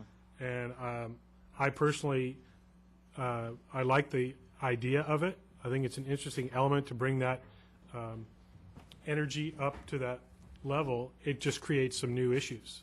Mm-hmm. And even if you move your security gate behind the stairs up there, then your issue is, as a property owner or for your property owner, how do I avoid any problem on my property up there? I get that. That's kind of the challenge we're facing here. So I would just suggest working with staff, like you say, if we are able to continue this matter, work with staff to try to eliminate any conflicts that we might still have. If you add an elevator for ADA accessibility, that eliminates, in my opinion, I can't speak for the rest of the council, eliminates having to take out that open space. You still have your site security issue, though. Mm-hmm. And so that's something that you're going to still need to work out. So that I don't know if maybe making that upper terrace behind an iron gate or iron fence instead of a solid wall so that it's completely visible, Mm-hmm. if that's an option. And I don't mean to renegotiate your entire concept here tonight, but maybe if you work with staff and see what legal issues or other code issues you might still be up against, and then we can take this up another time. Yeah, it seems like we're really close. I think the one item that I'd like clarification on is the shared space. And again, I'm directing this to you, Vice Mayor. It does seem like, obviously a patron could go into one business and the other and then utilize the space as far as eating food out there. What's your take on us how can we move forward on the project and, make it more clear as far as how the operations are well, to be honest with you, Steve, I don't have a concrete answer to give you tonight. Mm-hmm. I'd be happy to provide feedback as it's allowed outside of the meeting. I think the staff and even the ZDRB members may have some input into what might be more compatible for the town. It is an issue of shared use when you're restricting food service in one building, having it in another, and then share a courtyard in between. That creates a little bit of a challenge for me also. That's a condition of the use as opposed to an architectural issue. Mm-hmm. But again, that's something that maybe in discussions with staff you'd be able to come to a decent compromise. So does it seem like it's more the definition of open space? Is that kind of what we're getting at as far as, is that you're looking at us to meet the definition of open space? Yeah, I think we're getting hung up, Stephen, on that in itself. This would require an exception. This council has the authority to grant that exception. What we're trying to do is work with you to avoid having to grant an exception. And in this case, the open space, if it's considered open space, is really the issue. So As Correct. far as the line-by-line elements of the use permit, we can address those once we solve this problem, because we can't approve this project until that problem is resolved. No, and I'm fine with continuing the hearing Okay. anyways, because there's some items that we got to revise and make sure that, obviously the council's happy. Just one item to point out, and I had this discussion with the vice mayor after the final ZDRB meeting, and again, it's not to point at another project, and it's a beautiful project too. It's right across the street. It's a Bellagio Spa expansion, and I just asked staff and the council to review that resolution in the staff report, because they have 2 private open space areas that you have to go in there, be a business or be a patron to go in there and utilize these spaces. So I just ask if you could review that staff report, because you have approved projects and deemed spaces open space where you got to be a patron to go in there and utilize these spaces. I feel that we've kind of gone the extra distance, and we've opened up the entire site per your request, and it's kind of, we got some gray area here as far as shared uses and so forth, and I'd love to meet with you, Vice Mayor, as far as to figure out how we could take care of that. But, I just wanted you to be aware of that staff report too. Again, that's a project directly across the street, and we're on limited site here too. We're on a very small site. It's an infill site, but I appreciate your comments, and then we'll just get with staff and figure out a date that we could come back and take care of these issues. I appreciate it. And if the open space is an issue, then let's focus on that. And if you're looking for an exception, bring us that exception and give us the reasons for it. Correct. And master development plans are allowed exceptions, and we have not asked for any at this time. Thank you. Thank you. Is there anyone, I won't open the public comment again, so. Mayor, I would move to continue this item. I'm not sure if staff or the applicant feels that our next council meeting is sufficient time, but I would propose, I think, is it March 3rd, our next scheduled? March 3rd is the next meeting. You generally should continue it to a date certain, but in consultation with staff, so that you have some idea that it will be adequate. You think that's adequate time, Bob, to address these concerns? I do, depending on how the applicant wants to work on this. March 3rd? I'll propose that we continue to March 3rd, and if the applicant or the staff feels that it's not enough time, then that item can be removed from that agenda. Can the town clerk I'll propose that we take care of continue this to March continuing it 3rd. and providing adequate notice if that's the case? Do we need a motion and a second on that? No, Yes. do. If you're I'll moving to second that. continue it, yes. All in favor? Aye. Aye, opposed? None, that motion carries. Thank you. Does council want to take a brief 10-minute break before we get into the next one? I don't, but if others do. You need a break? We need to get No. Staff? Need a Councilmember break? Chilton back. Councilmember Chilton?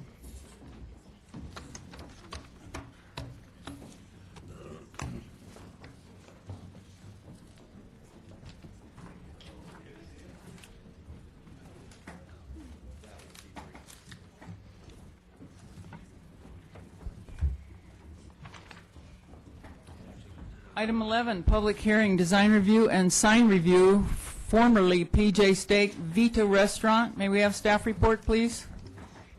Thank you. I'm going to keep my staff report on this item very brief, as the applicant's design team is here and has a very thorough presentation to make. Essentially, this is a design review application for a remodel of the former PJ Steak building at 6725 Washington Street. The use permit is in effect still, and this is not a use permit consideration tonight. It's strictly design review. And I just want to hit on a couple of points that to emphasize to the council. Let's see if I can get this presentation. I'm going to borrow a little bit of their presentation material.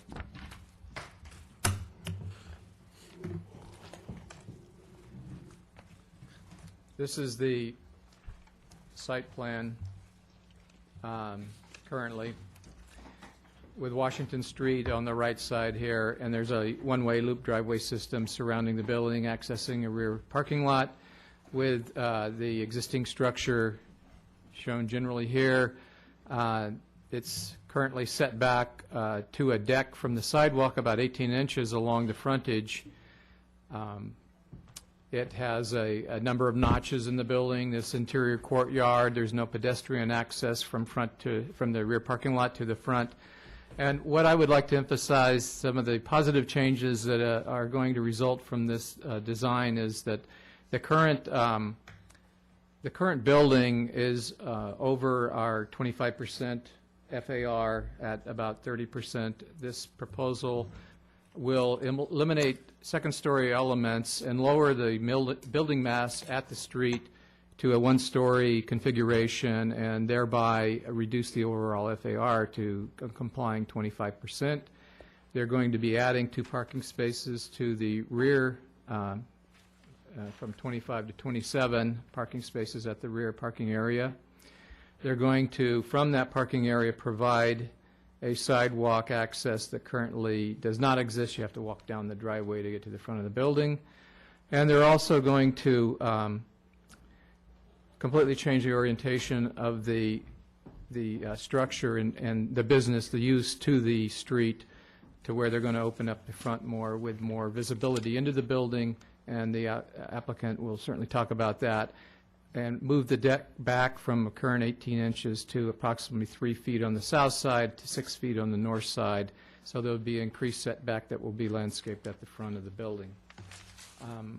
With that, I think I'll just turn it on over to the applicant's design team, unless you have any questions for me. Does council have any questions for staff at this time? Prior to questions, if I may, Mayor, I do want to disclose that I met with Bruce Peters, who is a consultant with the VITA team, and what I assume I was presenting kind of a bit of a preview of what they're going to be presenting tonight, so I just wanted to disclose that. All right. And I as well, I met with the applicant to discuss the design of this project, and that's... I also had a short conversation about this project with the applicant.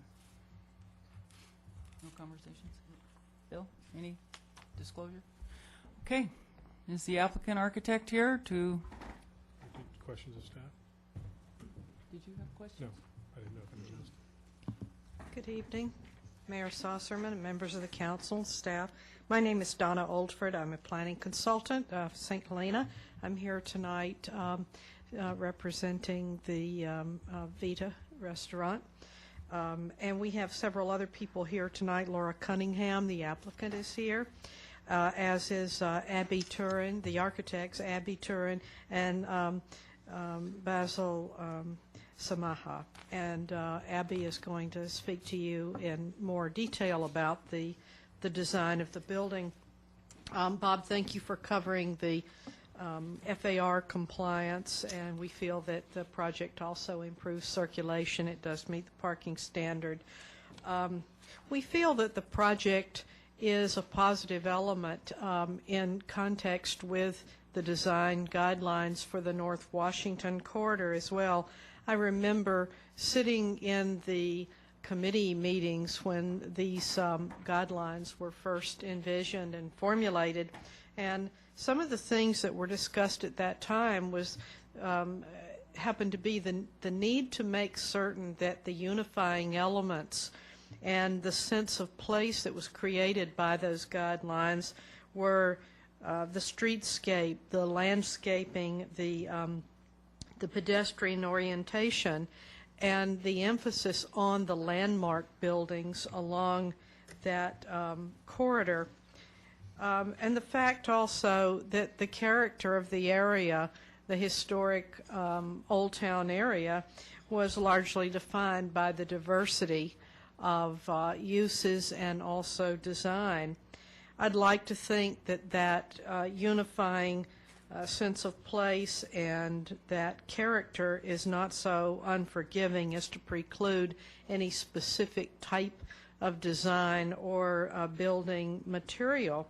The concept itself, I think, is strong enough that it doesn't necessarily have to dictate emulation, and that sort of has a relationship to the Secretary of Interior standards for historic structures and sites, which say essentially this is our guideline, and this says essentially that we must not emulate, that we must show contrast and compatibility, but we must not try to recreate the period or the facade and look of any particular historic building. So, in essence, I think the design guidelines and the streetscape really do transcend any individual project or individual design, and in doing so, they really define the character, and they are the unifying elements of Old Town Yountville and the North Washington Corridor. That's really all I have to say. Unless you have some questions for me, I'll introduce Laura Cunningham. Thank you. Thank you.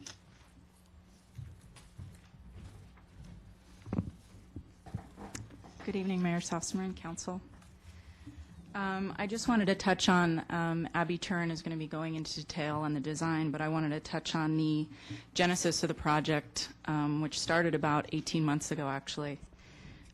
The opportunity came to me by friends, some local landowners from St. Helena and San Francisco, and they wanted to develop that property, and they were interested in a classic Italian concept.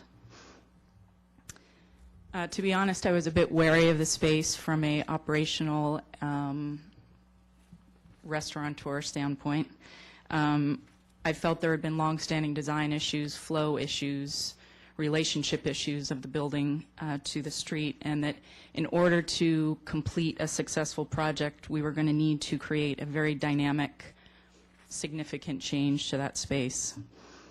During that same time, I had the opportunity to discuss this project with my grandmother, Vita Morel, and it really wasn't until explaining the project to her and reviewing her heritage from Sicily, and her enthusiasm really led me to base this project on those concepts.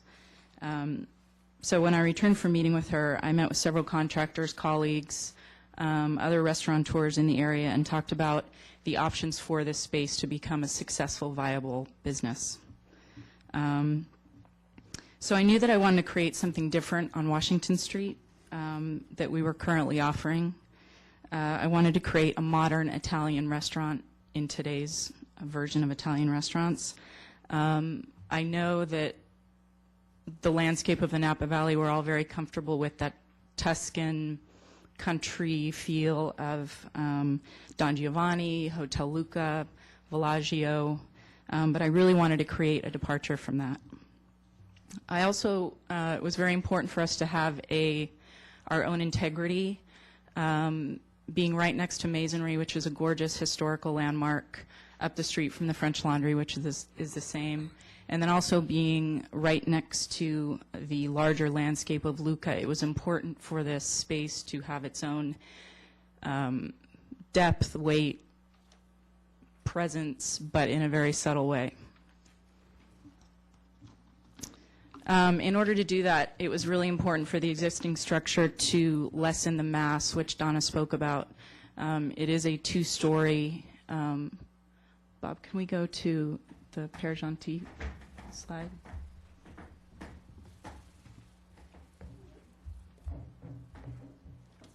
That right there.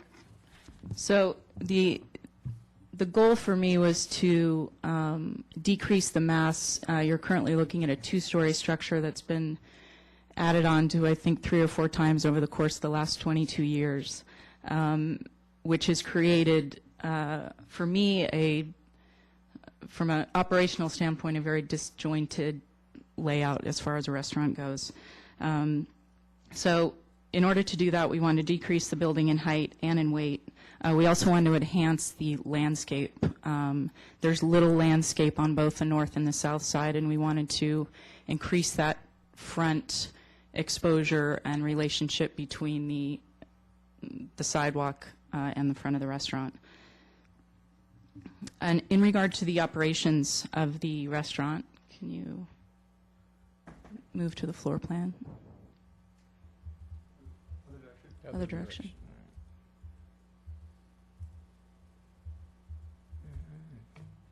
Nope.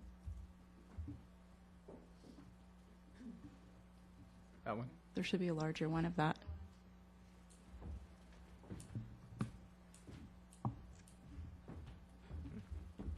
Oh, there we go, Okay, sorry. Here we go. So the goal of the floor plan, was to basically open up the existing space. The space currently, obviously, it's 2 stories. We're bringing it down to 1 story. But it's a various mix of dining rooms as it currently stands.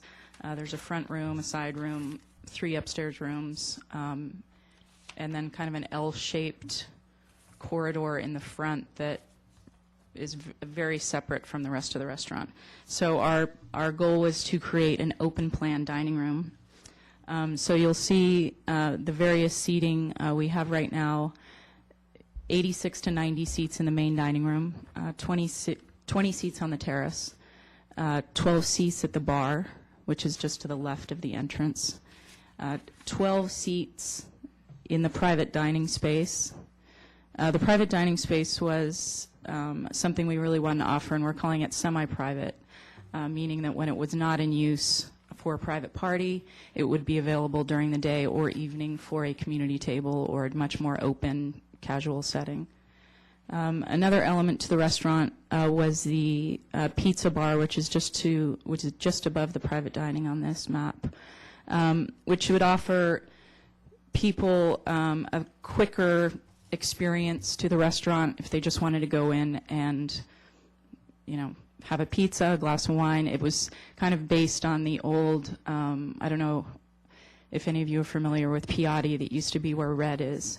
Piatti was the kind of environment where you could go in and have a, special occasion, or you could go in and get a pizza and a glass of wine at the bar, and it was a very comfortable environment for everyone. It was very, I always felt Piatti was had a great multi-use to it, incorporating everyone in the town as well as the tourists staying here.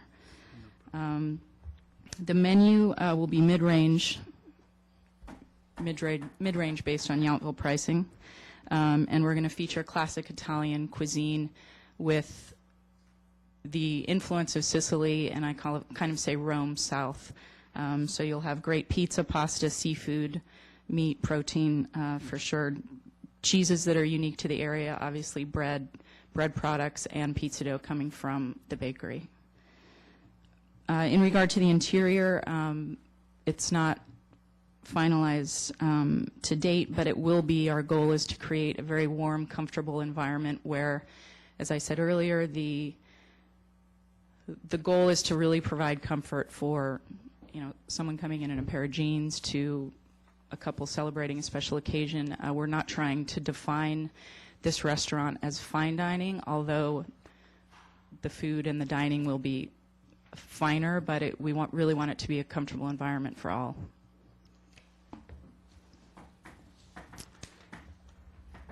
There will be a to-go menu offered for everyone locally, and our goal is to also provide delivery for Yountville, hopefully Oakville, Rutherford, but we're definitely going to get started with just Yountville to start. And lastly, before I turn it over to Abby and Basel, I just want to say that the importance of this project is, especially during this economic climate, is a greater one than it would have been maybe 8-10 months ago. The timing and the momentum is at a certain point where it's key that we continue to move forward at a great pace for everyone involved. So I would love it for you to take serious consideration.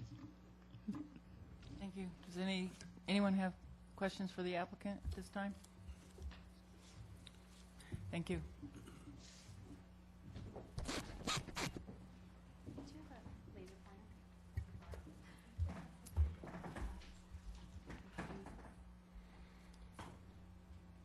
Not sure if this will all work. Hi, I'm Abby Turin. I'm a principal at Kalos Turin, and we're the design architects on the project. We're working with Basel Samaha of Samaha Heart as well, and I just wanted to talk a bit about the primary goals, the things that we were trying to achieve, and what led us to this current design. Sorry, let me just see. Okay. The main things that we were looking to do were to activate the street presence of the building, to reduce the overall scale and mass of the building, to simplify the form, both in terms of its massing and in terms of materials, and to introduce as much greenery as possible given the site constraints. We don't have a lot of land. I mean, the current building has essentially no space for greenery around it. And we really worked hard to try and introduce a sense of landscape wrapping the entire building. The first thing that Laura talked to us about when we met with her the first time was the existing entry to the building and how problematic it was. There's a parking lot in the back, and essentially you enter from the back, and you can see this is, you know, the main entry from the parking lot, and this is essentially your entry approach and facade. So what we wanted to do was to find a way to consolidate all of our points of entry and to find a way to really gracefully bring people from the parking lot, which is, back this way, to the front entry, which is now at the street. What we did was we carved away a whole portion of the existing building. Sorry, I'm having trouble with my laser pointer. We carved away this portion on the south, and we introduced this garden walkway, this path that leads you from the parking area down through across this path. The building has a subtle curve at the corner that leads people naturally around to this entry. We also have trees that we introduced on the south side, and those help us for a couple of reasons. One, they really define the pathway, give you this sort of beautiful arbor to walk under. But we have glazing all along the south side to introduce really sort of beautiful natural southern light, but we wanted to diffuse it. These trees are deciduous, so you'll have that kind of beautiful dappled light coming into the restaurant. If you're coming from the sidewalk, there's this wide stair here. We really want the whole terrace to feel very open to the street. And one of the other problems that we found, and I'm just going to, hang on, I'm sorry. I wanted to go back quickly. That's forward. Okay, forget it. I won't go back. Okay, well, maybe just to here. The existing terrace, you can see it's really enclosed, and you don't really get a sense of feeling that this street, that the dining activity on the terrace is part of the street. And we were working really hard to try, I'm trying to go back. Aha, there. Apologies. Okay. So we're really trying to work hard to open this terrace up and to really give a sense that the dining that's happening on the terrace is a part of the street life and street presence. I'm going back to my, wrong way, okay. There, okay. The next thing that we wanted to deal with was the handicap entrance. The existing handicap entrance, it's so funny, I'm sorry, it's counterintuitive which way is forward and which way is back. Okay. The current handicap entrance is at the north east corner of the building. It's a lift. And we wanted to provide a way for people in wheelchairs to arrive at the front entry that was just as gracious as any of the other forms of access. So what we did was we introduced this essentially a ramp, although it's such a shallow slope that I think it's technically called a warp plane, and it really won't feel like a ramp at all. And it has on one side of it planting, and on the other side this sort of low bar that is a place for people to gather with a few stools while you're waiting for a table or just gathering outside, and a water feature. And you'd come up that warped plane and you'd wrap around that same curve in the building and join all of the other points of access. The next thing that we really wanted to address was the overall scale of the building, and Laura talked a little bit about this already. But basically, this existing section of Washington Street is a real mix of 1- and 2-story buildings, but primarily 1-story, slightly on the tall side of 1-story. This existing building is quite close to the street front, and the fact that it's a tall 2 stories and quite close felt really inconsistent with the rest of the streetscape, and we wanted to address that in the remodel and take it down to a 1-story building. So we're going from what is a 24-foot building down to a 17-foot building. Let's see if this goes forward. No. Okay. You can see these are some of the buildings across the street, more 1-story in nature. A few more across the way. And then what we're doing here is bringing it to the 17-foot datum, 1 story. We do have a 2nd story portion, which is a mezzanine level. It's not for public use, storage facility and offices. And what we did to preserve the idea that it's a 1-story building was set the entire mezzanine really far back.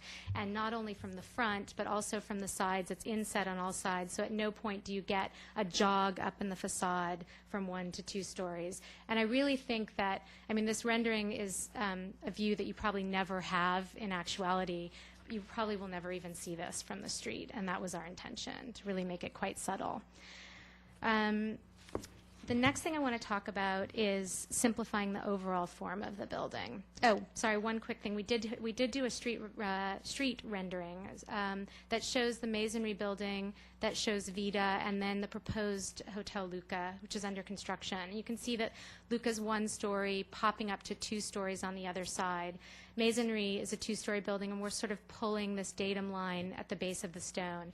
In reality, masonry is actually a little bit lower. The street slopes down a bit, so it's a little bit deceiving that masonry looks a little taller than it is in actuality.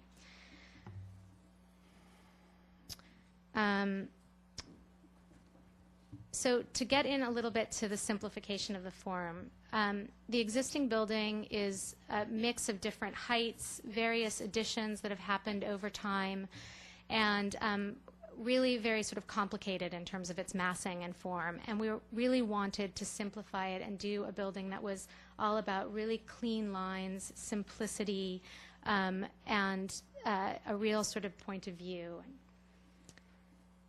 This is the north side of the building, and again, you can see you've got all these sort of build-ups and additions that have happened over the years and a real sort of complexity of form. The other issue that we've had with this north facade is that our current egress road from our driveway turnaround is 10 feet. That leaves not even an inch for planting. It used to be that there was a really large tree here and some planting.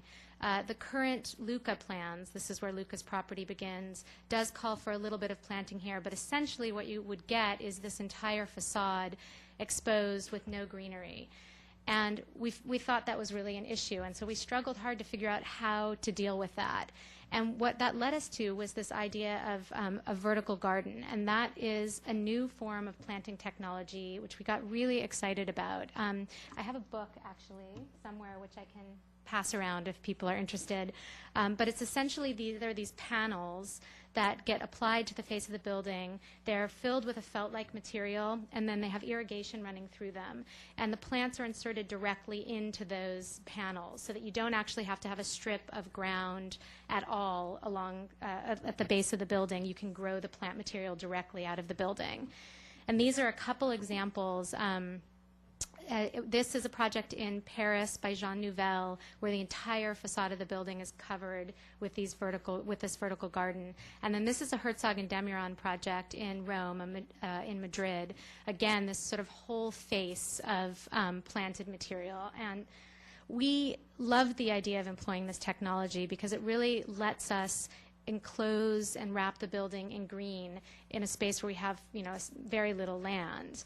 And we started thinking about the vertical garden and the greenery as a material in and of itself, and we actually have it represented on the materials board. We don't think of it as the garden or the landscape. It's really a part of the building. And here you can see the vertical garden again. This is the south facade, and these are the trees that you walk under, getting from the parking lot to the main entry.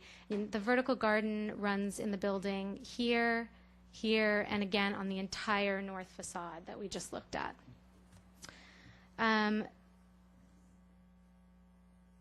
Let's see.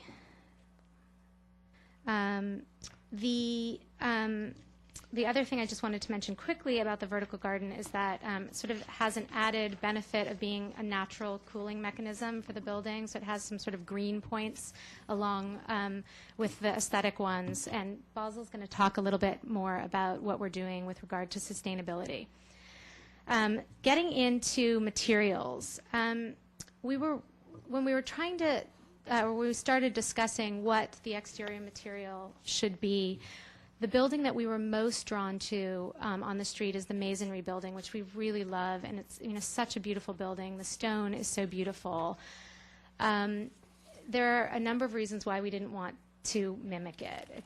We didn't feel that it was appropriate to try to duplicate something that was next door, nor consistent with the town guidelines. But we did love certain qualities of the stone and wanted to try and find a way to reflect them in our building. We love the weightiness of it, the honesty of the material, the sort of monolithic quality to the building, this very simple form that sits very sort of heavily on the ground. And wanting that sort of monolithic quality, that heaviness, that real authenticity of a building material led us naturally to concrete. We really love the simplicity of concrete. We love the honesty of it as a building material.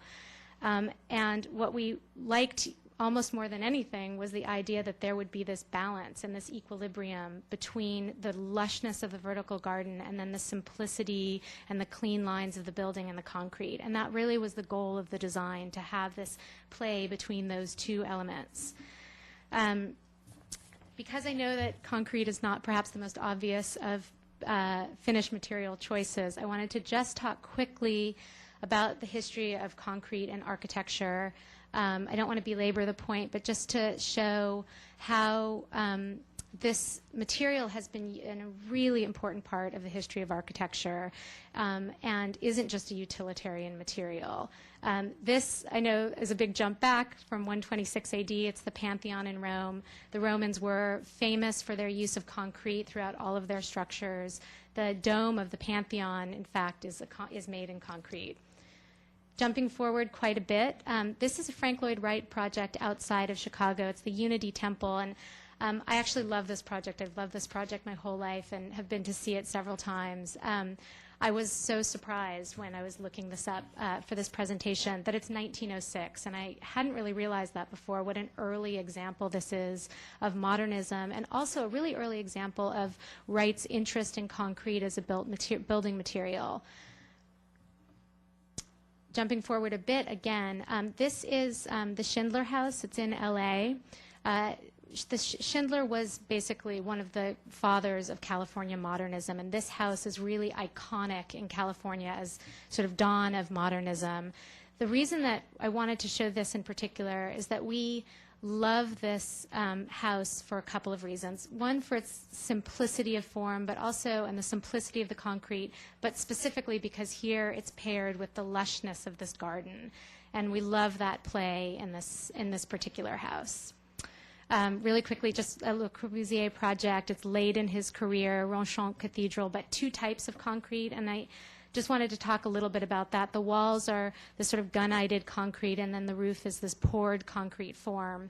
But we'll talk more about this later when we get into materials, specific material samples more. But concrete is fascinating in how different it can be depending on how you pour it, what you pour it against, the conditions of temperature, the day you pour, how you treat it after it's been poured. You can acid wash it and etch it and spray it on. And I mean, it's just kind of fascinating what a degree of variation you can get from a single material.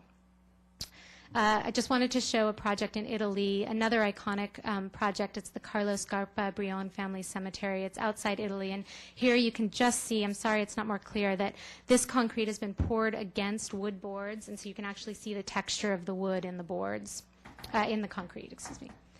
I wanted to show a couple Herzog and Demiron projects.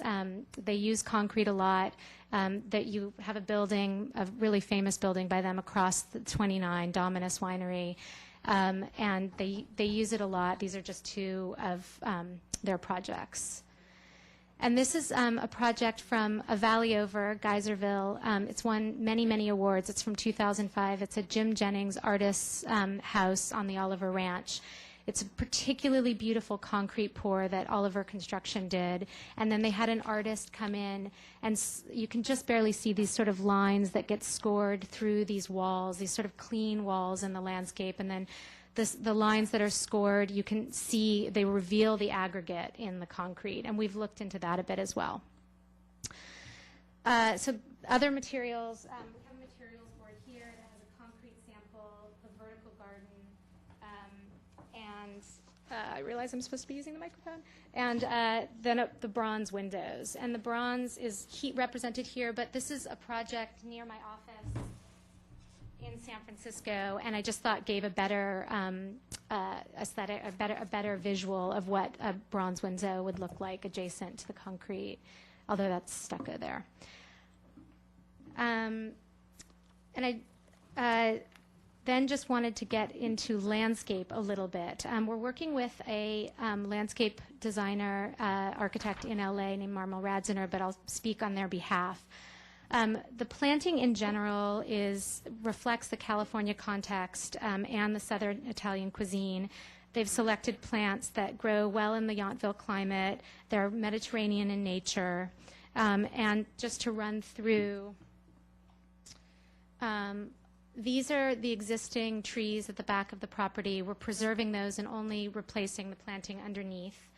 As you approach the building from the parking lot, there's this large herb garden and citrus trees that are going to be used by the chefs, and I think have a really sort of nice aromatic welcome to the restaurant.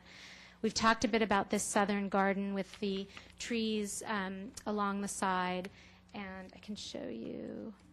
The street trees are the Quercus rubra. It's an approved Yountville street tree. In the back, there's a Moro blood orange. And then along that side, that southern side, either the peppermint tree or the Australian willow, depending on how large we can find them, because we're looking for really large trees. Wrong way, sorry. And then getting into just the low-level planting, just a mix of Berkeley sedge, English lavender, giant liriope, myrtle, and the rosemary. So I'd like to move on to Basil's portion. He's going to talk a little bit about the lighting and then also the green aspects of the design. Unless there are any questions now, or do we want to get to the Council have any presentation? questions for the architect? Councilmember Mueller? I have a question.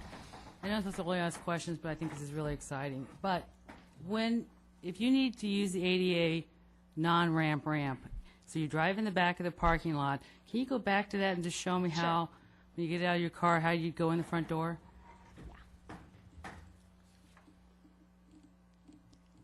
Get to the big plan. There.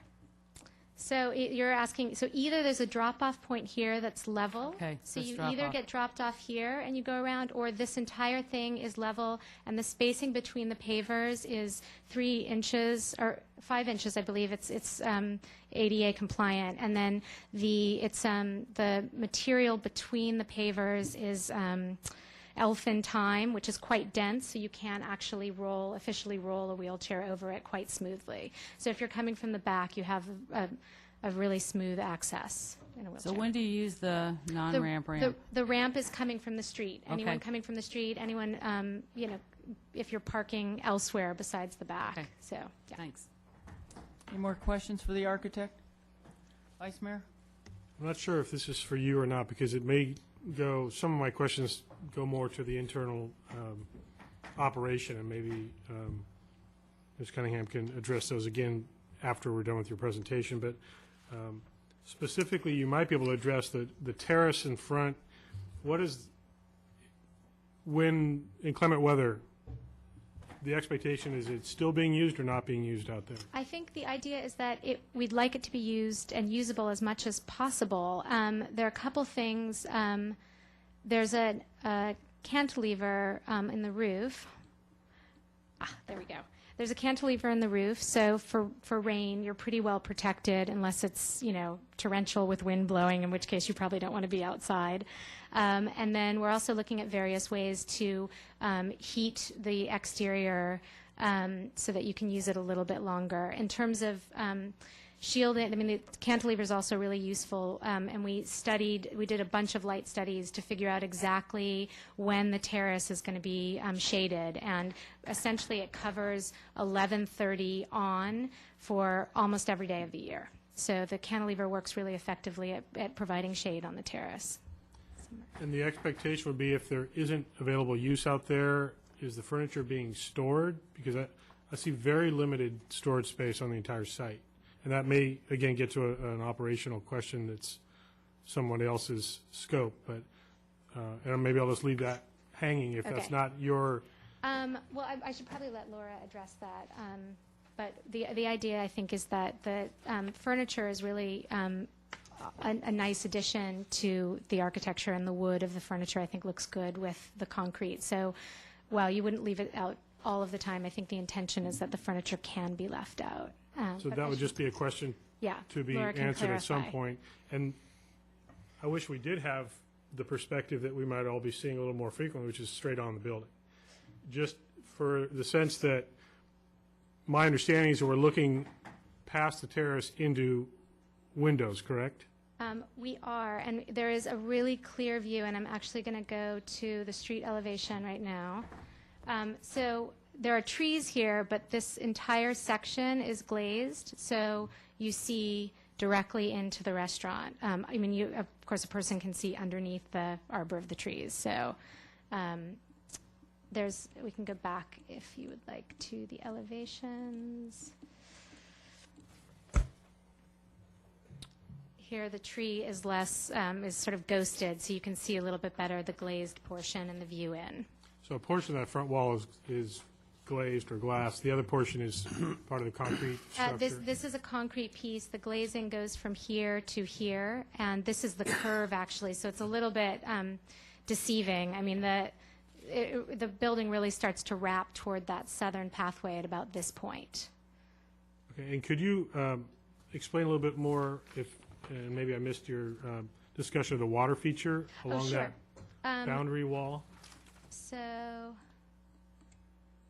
I think, actually, I'm not sure what the best, well, yeah, probably the plan.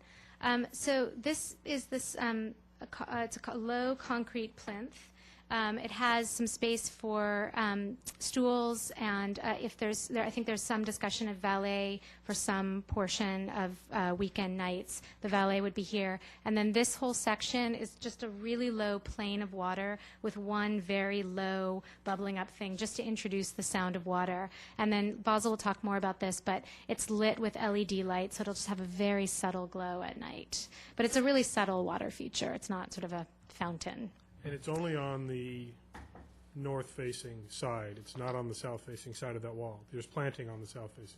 There's planting here, but you would see the water feature over it. This is higher, so the planting is, probably at like 3 feet, and this probably gets up to, oh no, sorry, the planting's lower than that because of the slope in the ground. The planting's at 18 inches. This is probably at 3 feet. So there's no cascading.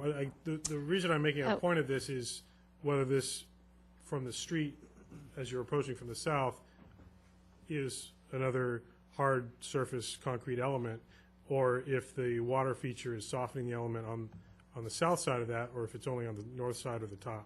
It's just on the top, so you wouldn't see it on this face. That's where the address is.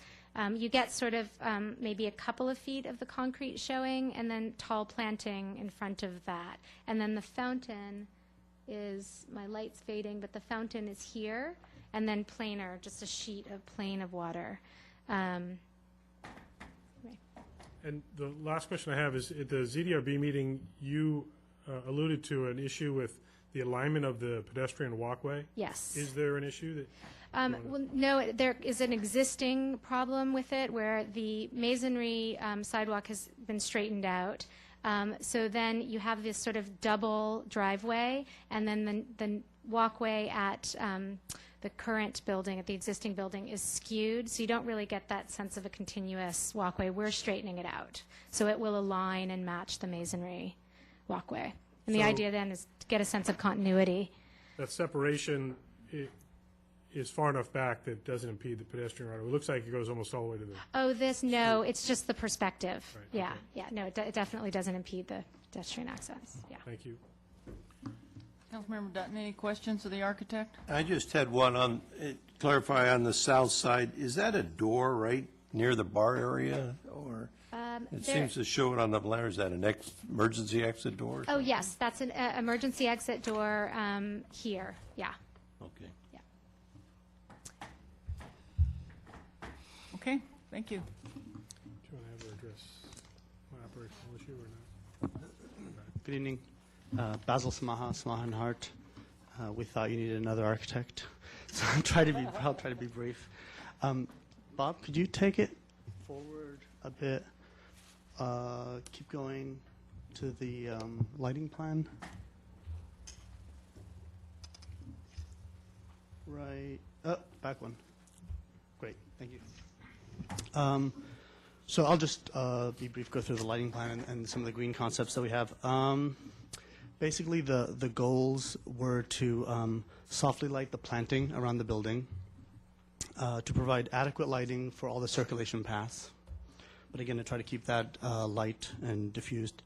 Subtle downlight lighting at the terrace for the diners, and adequate lighting in the parking lot. That would prevent, with adequate shutoff to prevent spillage onto the neighboring properties, because there are properties to the south. I'll just run you through the lights a little bit. These are our typical uplights at plants and at trees, and we also have additional plant lights uplighting these second ones. And also a nice feature is adding lights like this on straps in the trees, so they downlight the planting as well. These are our path lights along this path that Abby was discussing that lead you into the restaurant. So our typical low, these are very low, they're like 18 inches off the ground. Our signage light is the Vita sign that you saw in the renderings before is right around here, and the letters are backlit, so you see nothing, it just sort of glow, so the letters are raised slightly off the wall. These are the recessed lights in the terrace here. The subtle lighting that Abby mentioned in the water feature, LEDs as well. Rarely used building light, I think just back here in the back. This guy's dying on me. Here for the rear service entrance. The vertical gardens are going to be obviously a very important feature. So these lights actually, we did a lot of analysis and we realized that the best way to light them would actually be from the top. So these lights would be at the very top on the vertical gardens. Here you see on the two south, there, and then all along the north, that lighting type H, and then that'll cast a nice glow down to the vertical gardens. Step lights at the very front. Our parking lots lighting just 12 foot high, but you'll see from the photometric plan gets the average Yountville requirement in terms of the parking lot requirement. And then finally, there's sort of multiple ways to light the step lights. Another sort of nice way is to sort of, from these two garden areas, to sort of shoot it back at the step lights. So get sort of multiple interesting lighting opportunities. This next one is the photometric. Just shows you the photometric plan, and there's minimal spillage, well within the required 0.5 foot candles onto the residential and neighboring properties. And so next one is, So from the very beginning, Laura really wanted us to focus on a building that was sustainable and that was based on green building design principles. We've hired a green consultant as well from the North Bay, Kevin Gillerin from Santa Rosa. And we're basically trying to achieve a very highly efficient building. Basically, the first step of that will be to, in the dismantling process of the building, of the parts of the building that are being removed, to try to salvage and recover as much of that as possible. And we're working with Upper Valley Disposal to ensure that as many of the elements that can be recycled and reused will be salvaged. Some of the things that we're doing are starting to get common now. Low VOC finishes throughout the building, of course. High performance kitchen equipment, high performance lighting throughout that I was discussing. We're very much interested in solar panels on the roof. We have a lot of roof and flat, which is good because the solar panels will be able to be very discreet. No one will really ever be able to see them. So that's something we're looking into a lot. We're very much interested in capturing rainwater again, because of our flat roof and the way the drains will work, capturing that, storing it, and then using it to irrigate the plants, the vertical garden. At the very least, we're going to be doing what is, again, becoming very common, which is high fly ash content in the concrete to make the concrete itself a much greener product. And then a couple of sort of maybe out-of-the-box things are we would really like to pre-wire the parking lot for plug-in electrical vehicles down the road. It's fairly easy to put in the wiring now, and then when that becomes something that makes sense, then we just easily have the conduit already there, be able to do a certain number of spots. And something that's just very recent technology is there's a firm up in Sonoma called Ecocrete, which is actually recycling concrete to put into new concrete.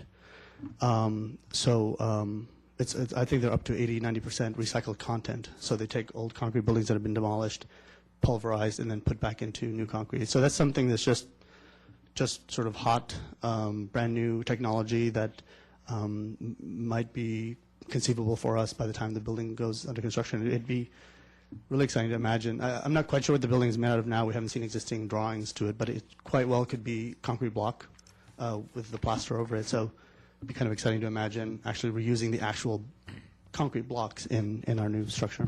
And that's it. If you have any questions. Council have questions for the lighting green feature individual? You know I do. Vice Mayor? Yes, please. You sat down too fast. You don't know, I ask questions all the time. Just two, I think. Sure.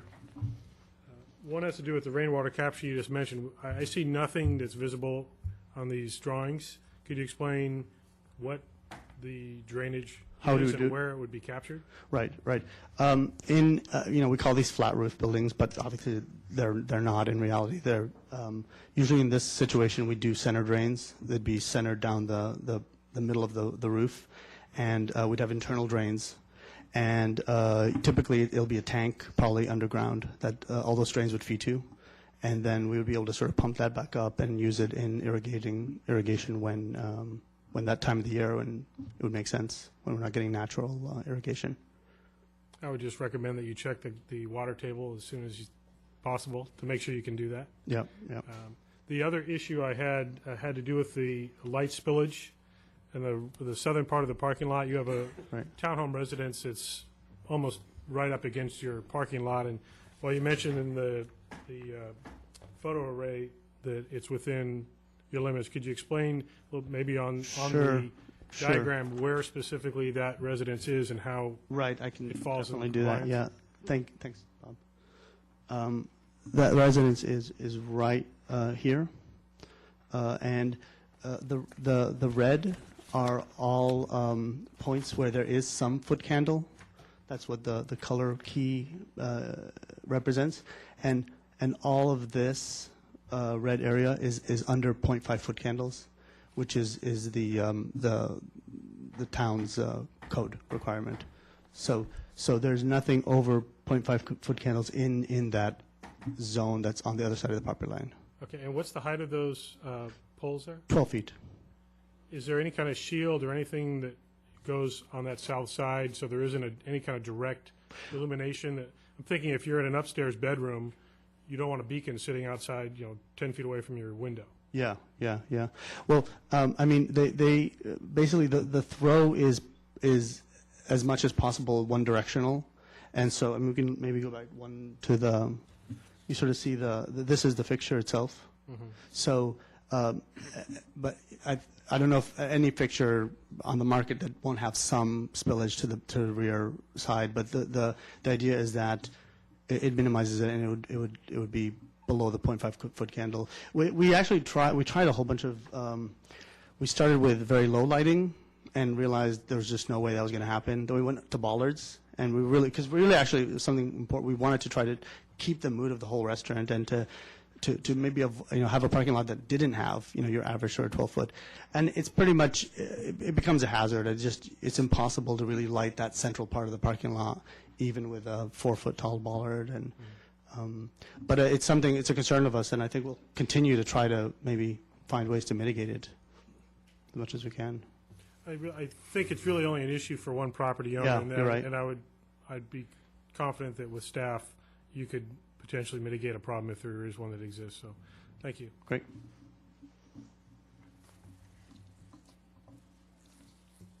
This is a public hearing. If there's anyone from the public that would like to comment on this concept review? Yes, sir. Hi, my name's Felix Flynn. I live at the southeast corner of Washington and Padroni Streets. At the outset, this sounds like an exciting project and would be a welcome relief from the view we get of the old Mom and Nina's, Frankie, Johnny, and Luigi's, and Perjanti, all combined. Having said that, and having owned this property for 14 years, an observation I've made at each change of ownership is the parking issue. Two main points. The first point being most people pulling up to the restaurant, excited about seeing their destination, don't realize there's parking in back. What do? They pull in front of my place and block the gate so that my tenants can't get upstairs or downstairs, as the case may be, and have adequate ingress-egress to our property. It's a two-story duplex, southeast corner of Washington and Padroni. That's the one issue. The second issue over the years has been that various restaurateurs have told their employees to park in front of our place and every other place in the neighborhood rather than on the parking lot itself, parking provided, or anywhere else. So I'm kind of voicing the concerns of other property owners over the years. Had this conversation and these experiences many times. I did not see in the rendering a clear sign at the south entrance saying in or parking or something like that. And I'm aware that signage requirements do have to be ordered with. But I've stood in this very same place 5, maybe 6 years ago when the Perjanti was being proposed and brought up the very same issue from the very same experience with Frankie, Johnny, and Luigi's and with Mom and Nina's. I'm happy that there's 2 more parking places being provided, 27 rather than 25. That's terrific. My next question would be, is the capacity of the restaurant going to be increased or decreased, or will it stay the same, even though it is going from 2+ stories down to 1? And then, again, just reiterating the other concern about employee parking, finding adequate employee parking. But otherwise, it sounds like an exciting project. Thank you very much. Thank you for your comments. Anyone else? Yes, ma'am.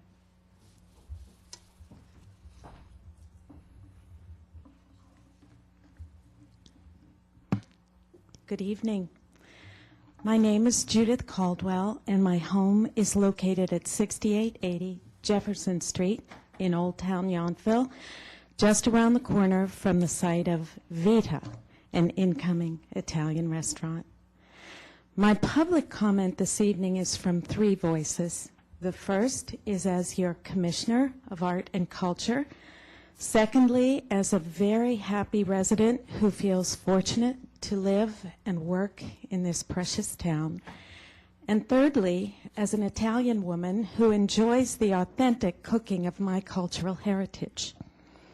I'm here to speak in support of a wonderful new restaurant being discussed tonight that will join our community not merely because it will provide residents with their long sought-after pizza that is currently missing from the multitude of choices on existing menus, but because Vita architecturally coincides with 2 very recent and positive additions to our business community.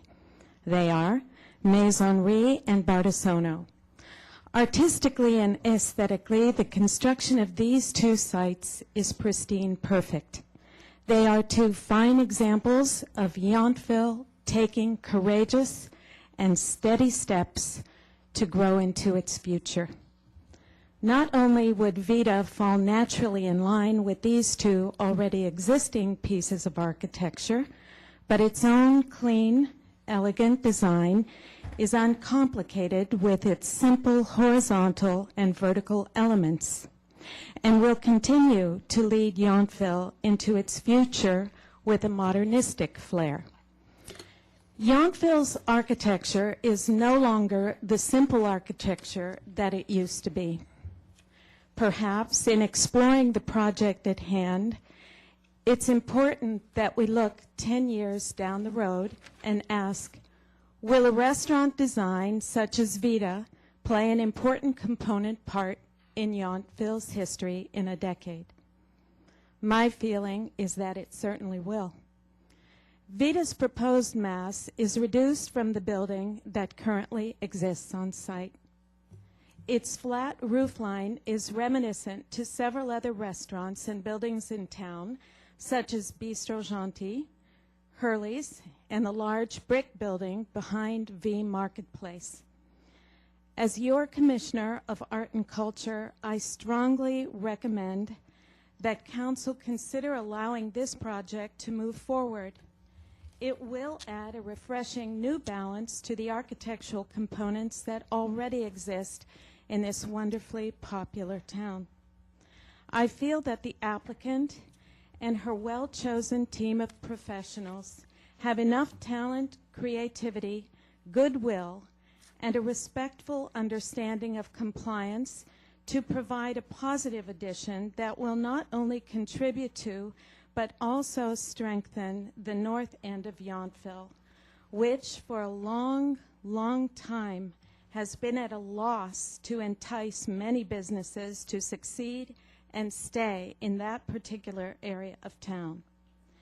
Odds are highly in favor that Vita, whose very name in Italian means life, will be a success on many levels, and with a bit of creativity and trust, planting elements, especially the vertical artistic gardens, will soften the concrete.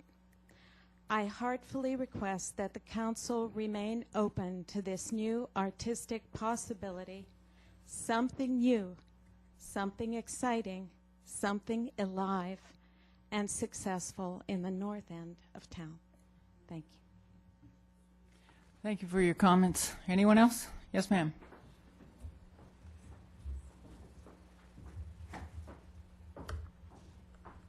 She's one tough act to follow.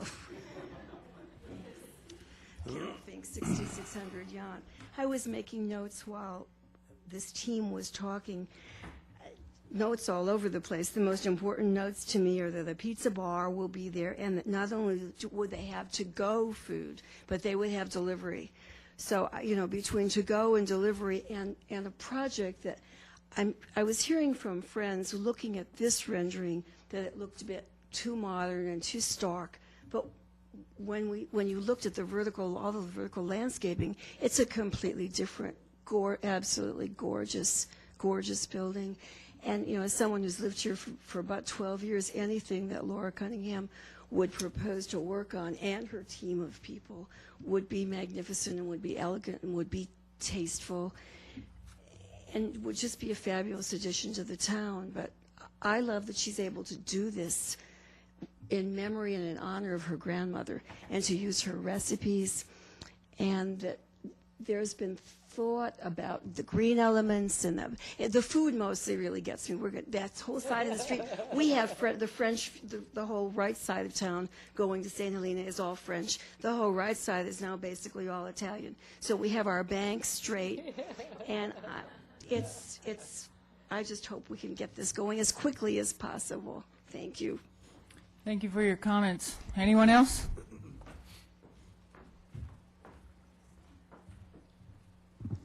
Good evening, Madam Mayor, Council. My name is Bruce Peters. I represent the owners of Washington Square Center, 6795 Washington Street, Yountville.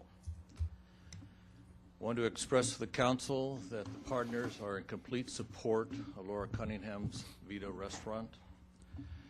We know that our project, or our shopping center, sits right in the heart of the OTC commercial zoning. We know that is an issue. We want to express that probably the authors of that zoning did not see where the public and where the economy is going to be today. We know that they did not intend to make that part of Yountville something equivalent to Solvang, California, where we had a village that everything looked the same. Even though this is a small town, we do have a north and we do have a south business area. There's no question about that. And the south business area has been able to enjoy the success of the town of Yountville. We have seen different architectural designs there. We do have some modern design there, modern architectural design. The most recent, as mentioned, our new hotel that, in my opinion, is very modern. However, North Yountville suffered from a water moratorium that took development out of the picture for almost 8 years. That was a large block of time for a small community to not have development. We are in total support of this modern building coming into a beautifully redecorated architectural and historical building next to an Italian villa that will be up and running in about a year, we hope, and compared to our shopping center, which is still wood and wood shingles. We want northern part of Yountville to enjoy the success that the rest of Yountville has. Washington Square Partners will absolutely support Laura's project, and we ask the City Council to give approval to the VITA project. Thank you. Thank you for your comments. Anyone else?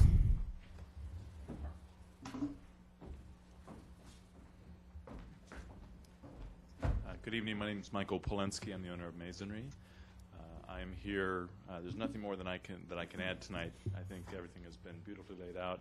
I'm in complete and full support. I think nothing would make myself and my team happier than to have these two buildings side by side. I think it's fantastic. So I just wanted to voice that. Thank you. Thank you for your comments.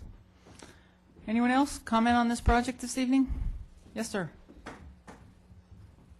Rob Wennerberg. I live in Burgundy Commons, just to the south of this project. And I just want to echo the concerns about parking. I'm worried parking is going to flow into the Masonry parking lot. Right now, with no signage there, pretty much our egress from Burgundy Commons looks just like their ingress. So I just want, it'd be great if we could get a sign there, say parking in back. That's it. Thank you. Anyone else? Comment on this design?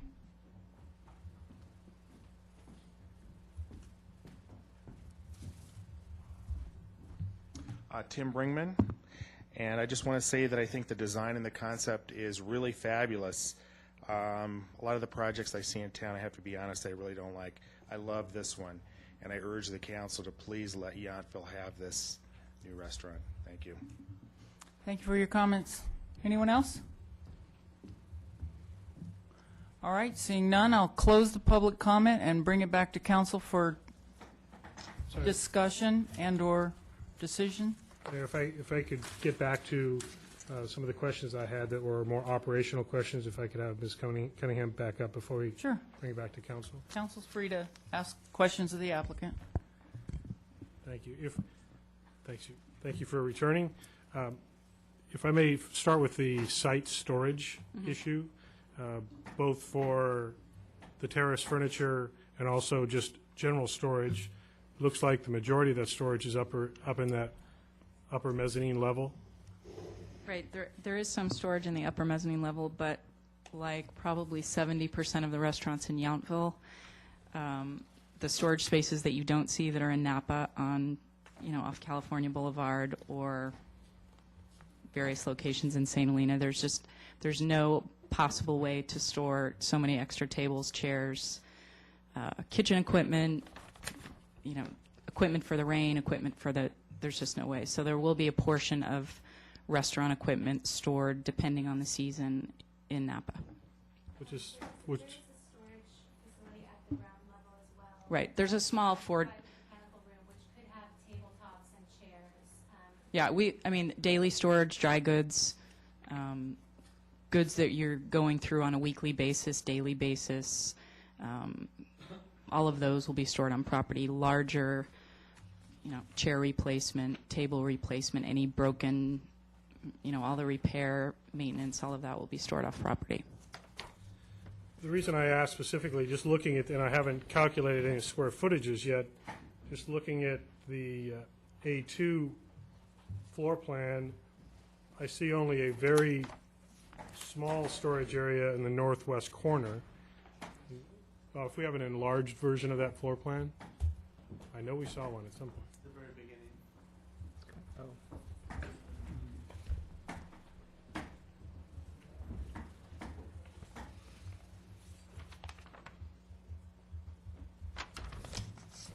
That up by the upper left corner, and then in the Right, that mezzanine is a storage level- closet, and then there is storage underneath the stairs, which is not labeled storage. But again, all your daily storage, your linen, your paper products, your, everything for the operations of the restaurant on a daily basis will be stored in bulk. They will be stored off property. You can't store 500 cases of candles on site. You can't store 20 extra chairs on site. So just like in the other operations of the restaurants in Yountville, we definitely always make a weekly run. Okay. And so the only proposed digging underground would be for your potential water storage, is that Correct. There'll be no, accurate? right. Okay.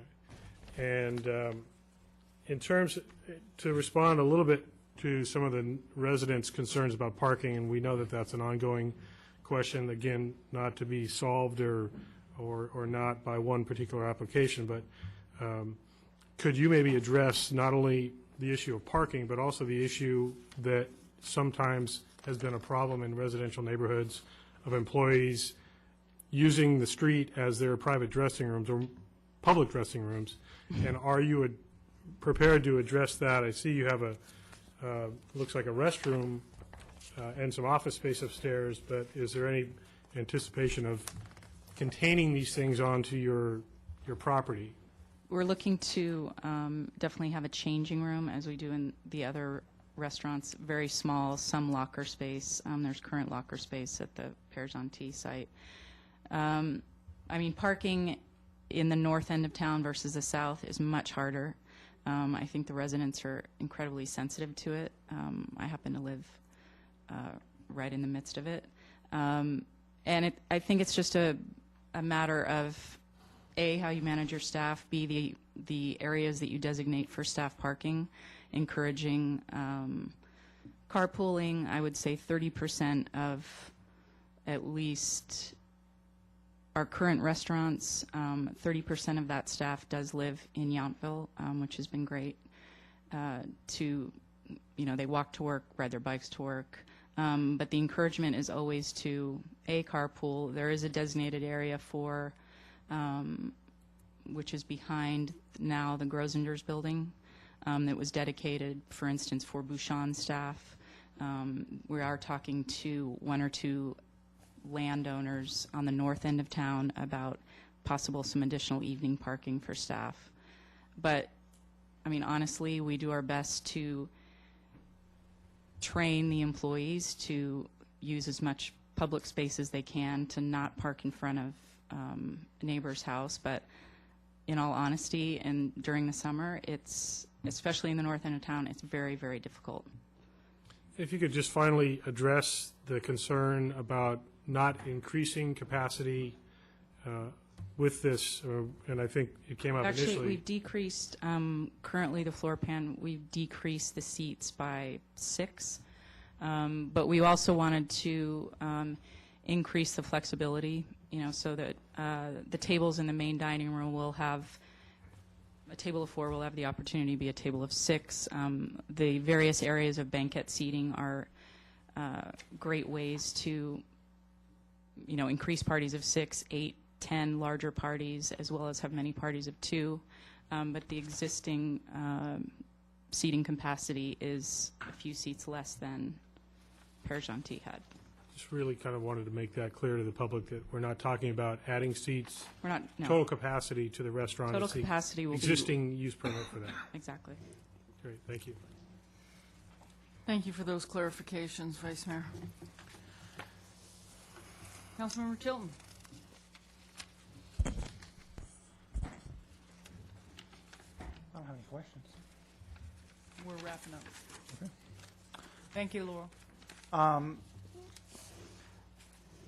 My comments on this, first of all,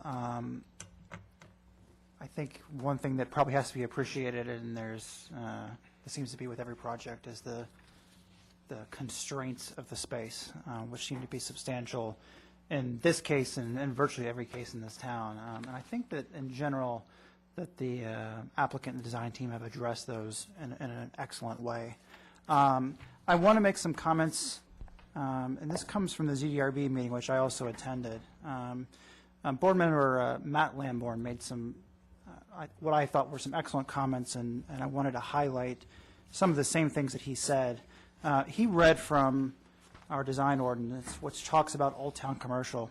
And it says, Old Town Commercial is a land use classification and building type intended to reflect Yountville's commercial beginnings in the period between 1870 and 1920. It then goes on to talk about a desire to avoid development of an auto-oriented commercial strip, an interesting, attractive environment for pedestrians, etc.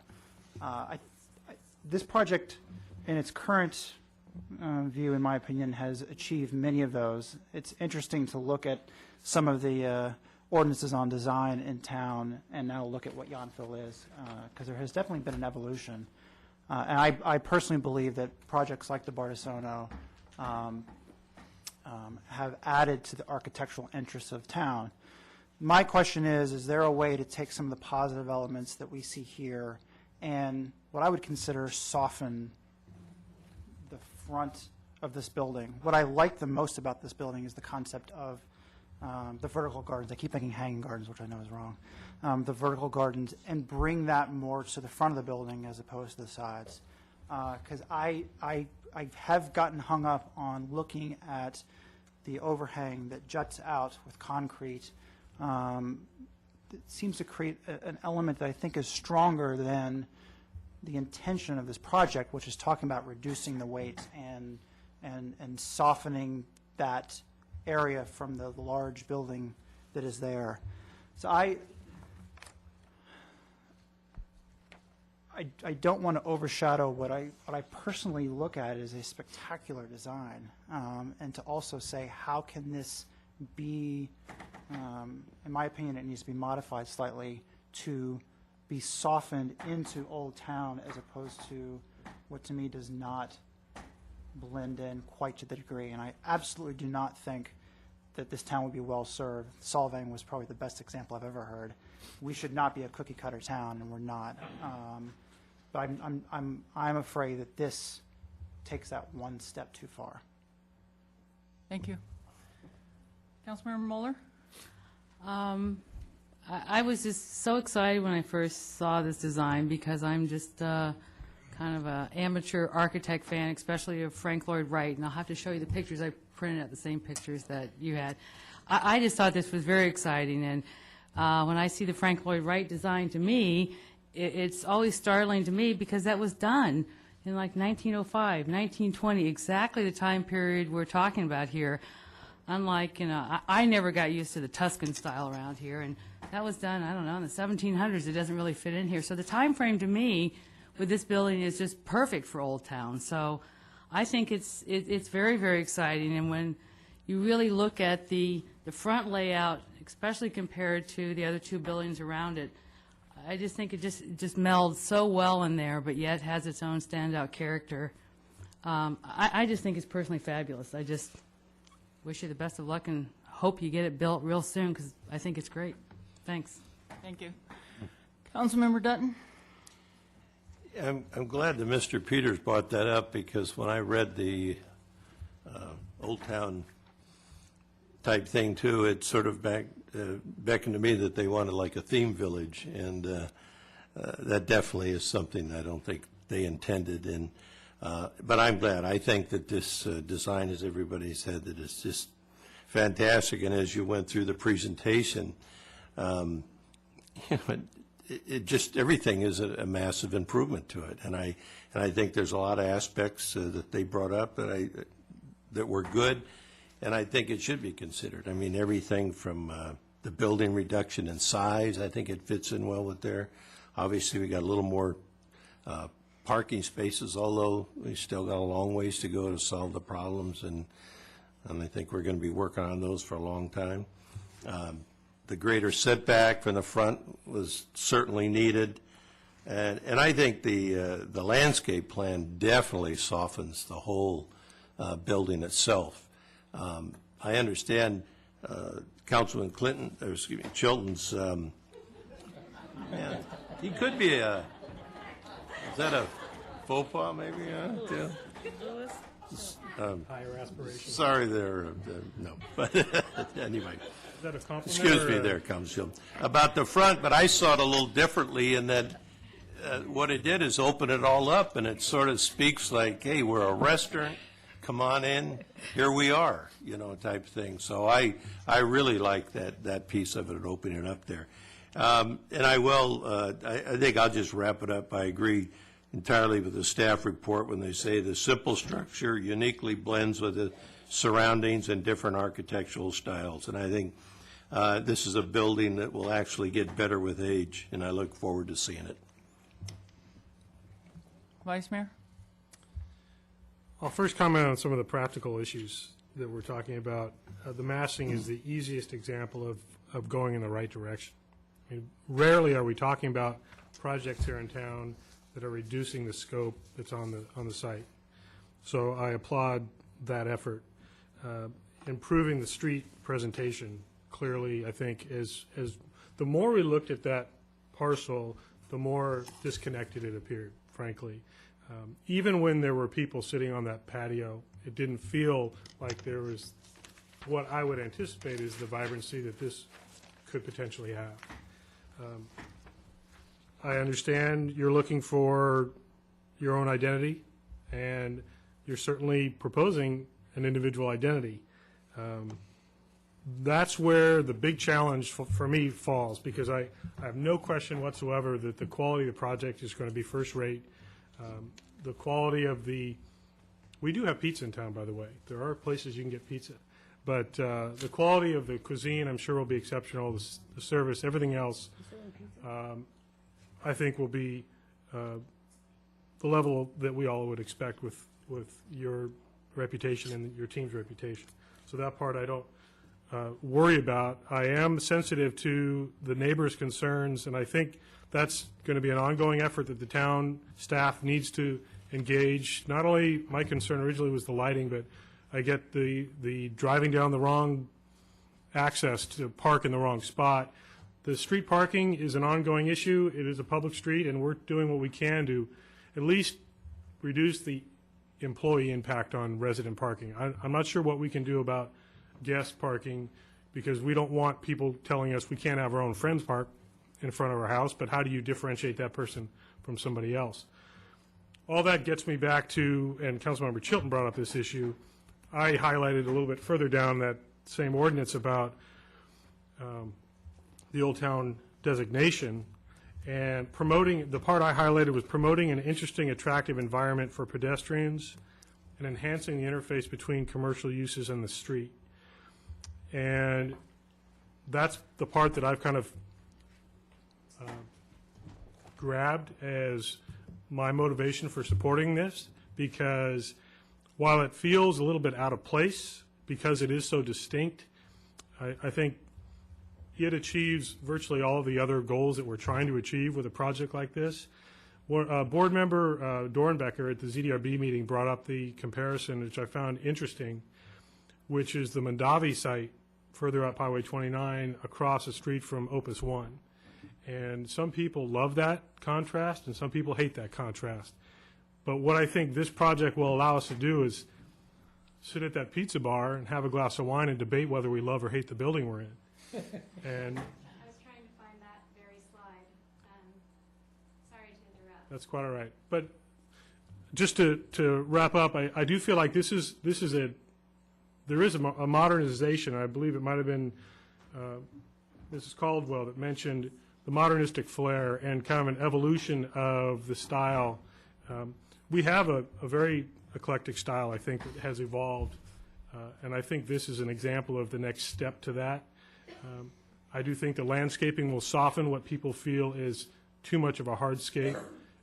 Anything looks stark and bare when it first is built, and I think that type of softening with the vertical gardens and all the landscaping is going to enhance it. I think just looking at that rear portion of that building, that alone is going to be a substantial improvement by putting the herb garden back there. And you kind of get used to some things that need a facelift. And this, while a dramatic facelift, I think is an appropriate facelift. So I agree. I look forward to seeing it happen. Yeah, thank you for your comments. When I first saw this project, I was thrilled because I am a big fan of contemporary architecture, and then I was concerned about how it might fit into the North End, and especially Old Town Commercial. And you brought up Solvang, and I made in my notes, is a Tuscan village representative of Yountville? I don't think so. That's not who we are. That's not what we are. I really like the architectural diversity at the North End. I think the North End has come a long way. This is going to be a tremendous catalyst toward the success of the North End business area. And of course, with the completion of Luca and the beautiful masonry project takes the very, very old and incorporates the contemporary. And I think it's a perfect fit, a perfect blend. I do share the same concerns that the rest of the council does with the parking issue. I know, what was it? Père Gentil, PJ's, had a little sign that said entrance, parking in the rear or something. You know, anything to kind of help direct visitors because, I mean, it would be helpful. So any effort that the applicant can make to alleviate the parking issue. Also, the lighting in the back parking lot, maybe if we lowered those standards a little bit, they wouldn't spread so much light onto the residential properties. So those are my only concerns. I think the interior design and layout of the restaurant makes perfect sense compared to what's been there over the past years. I've always felt that construction, that project, if you will, was somewhat archaic, and it didn't blend well, and it didn't lend itself to a nice dining experience. So I think it's a wonderful addition to the town. I'm really looking forward to its completion. Those are my only comments. I move adoption of Resolution 275609, approving design review for Vita Restaurant, formerly PJ Steak, at 6725 Washington Street. Can I make a quick comment before a second? Sure. I'm gonna go ahead and support this project, and I want to make the statement that I do have the concerns about how this is going to interface right there in Washington, that it is so distinct that it has that, and I would ask that as you unfold on those details, what can you do to soften that? What I want to make sure is clear is, and I think this is from the council, is I believe this is good for Yountville, and I want to see you all to succeed. I don't want you to take a no vote as in the wrong way, because this is good for this town, and I do want to support it, so I'll second it. All in favor? Aye. Opposed? None. That motion carries. Thank you very much. At this time, we're going to take a quick 10-minute break. We'll reconvene at 9:23.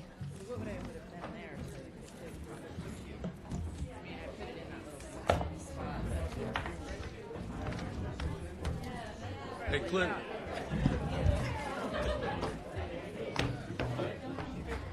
See that coming? Did you see that coming? And I understand you're going to be leaving us? Yes. Aw, I'm sorry to see you go. My kids grew up here just right when you took. You've been there.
Hello? Can everyone please take their seats? We're going to reconvene now. Council, staff, everyone, we have a lot to cover tonight and very little time in which to cover it.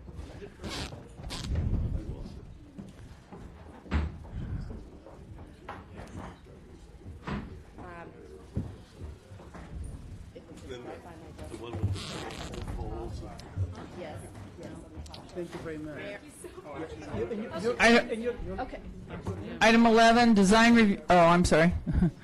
Item 12, consider adoption of resolution number 275709 approving request from Napa Valley Community Housing for town to provide additional funding in the amount of $100,000. May we have staff report, please?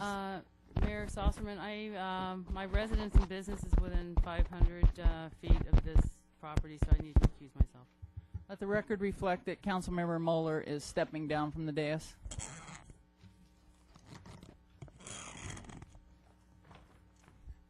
Given the hour of the night, I'll be brief with the staff presentation, as this particular project is really something that's been before the council and the community over a long number of years. Briefly, this project is a public-private nonprofit partnership to bring affordable housing to the Yountville community. The proposed project is a 36-unit rental affordable workforce housing project in 2 scattered locations. Project construction cost has been trimmed to about $12,149,157. Private partners in the project include the Thomas Keller Restaurant Group associated with the French Laundry Inn project and the Bardesano Inn project. The town has contributed funding towards the project and also has provided a bridge loan structure for the French Laundry Inn project and has conditioned some of the land entitlement structures to support the project, as well as made an initial grant. The project applicant had initially anticipated securing a number of financing options and lost the farm worker housing grant, in part because in Sacramento, and I'm just going to say it for what it is, they felt that Yountville wasn't necessarily the type of community where farm workers might feel comfortable, that we were too something. So we initially were kind of offended by that, and as you may recall, we were also looking at that particular grant would have been conditioned on 10 of our 36 units being restricted to farm worker housing only, and there's a whole set of operating rules and regulations. So to be candid, after we lost that, Napa Valley Community Housing staff and town staff really has been working to go out and see what other funding structures are out there.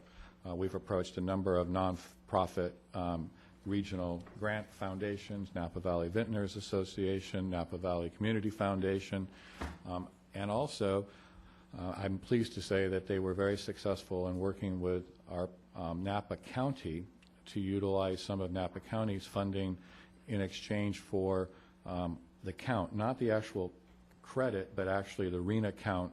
And as you know, we're looking at 36 units plus 25 with the Yountville Inn project. So at this point, we were successful. Napa Valley Community Housing obtained and Napa County Board of Supervisors approved last Tuesday $800,000 in forgivable financing to support this project, and are requesting the town's consideration of the transfer of the 4 credits. As many know, the last year has been a very challenging year for the financing market, and every time we have a different mechanism in place as we face with other projects. And I'll let Becky Bolt, the project manager from Napa Valley Community Housing, explain where we're at. The good news is that this really is the last opportunity, and I think there's a commitment made that there will be no additional consideration of additional town funding and support. That message has been delivered strongly to the project applicant. But at this point in time, if we want to proceed and move forward with the project, it has building permits, it is ready to go, and Becky can explain where they're at with their funding structure. So with that, I'd like to introduce the project applicant and project manager, Becky Ball. Good evening, council members, Mayor Sosserman. I'm here tonight, as Steve said, to request $100,000 out of the Housing Opportunity Fund for our affordable housing development. The main reason for this request is the change in the tax credit market. In the fall, approximately November, we were estimating our tax credit value at 91 cents on the dollar. It has significantly dropped down to 83 cents on the dollar. We're hoping with the pass of the stimulus package today that will give investors more optimism in the credit market that possibly that number will go back up. We're looking at closing our tax credits in April or May. I'm doing the tax credit application as we speak, and that will be submitted at the end of the week. So with that, we completely understand that this is it, that if there is a need for additional funds in the future, which I doubt that there will be, NVCH will be fully responsible for securing those funds. The change in this is beyond our control, unfortunately. So with that, any questions? Does council have any questions for Becky? Councilmember Dutton? Yeah, I had one. I guess I'd just jump ahead because I didn't see it anywhere, but separate was in the resolution where it said that the understanding that the diversion of funds will occur only if the project needs the funding. So is there a possibility, is this what you're talking about, the tax credit change or something like that? Yes, we will. We will find out here shortly whether, I think we'll need some of the funds. I think we'll need $50,000 of the funds now. We do have some outstanding payments. And then the remainder of the funds is for the next fiscal year. So if we can go without using those funds, we'll definitely we'll go without. And I think that's a good point that Councilmember Dutton brought up. This is not an outright grant, and it was conditioned upon recognizing that there were some variables and that this would be the last financing gap structure. So I appreciate you bringing that up. I guess one more, and I guess that's to Bob, the effect of the 4 units that we lose credit for on our overall ability to make the numbers, so to speak, that we need. Well, in our current arena cycle, we have an allocation to us of 87 units. 40 of those are market units, so the other 47 are distributed among the 3 affordable categories of approximately 15, 16, fairly evenly distributed. We have before us right now with the 36 units represented by this application, an additional 25 at Yountville Inn, and then we have 4 that would be coming with the Night Project, 2 that are being built with the Girardi Place. So that's a 67 total units, so 4 less would should not affect the achievement of the 47. I guess my question is more directed at the very low number. Yeah, the Bardesano project was obligated in the very low and low income categories, so approximately half of those units will be in the very low category, and we have an obligation there, I believe it's 16 units, so we should achieve that. Thank you. Any questions? Councilmember Chilton? Yeah, can you expand a bit on how the tax credit valuation works? Because I don't know, you're talking about the markets aren't valuing these, and this is not a traded commodity, so I'm not sure how is this 83 cents versus 91 cents, how does that established? The value of a tax credit is based on supply and demand somewhat, and because these large corporations are not making the profits and are losing significant amounts of money, they're not needing these tax credits for their write-offs.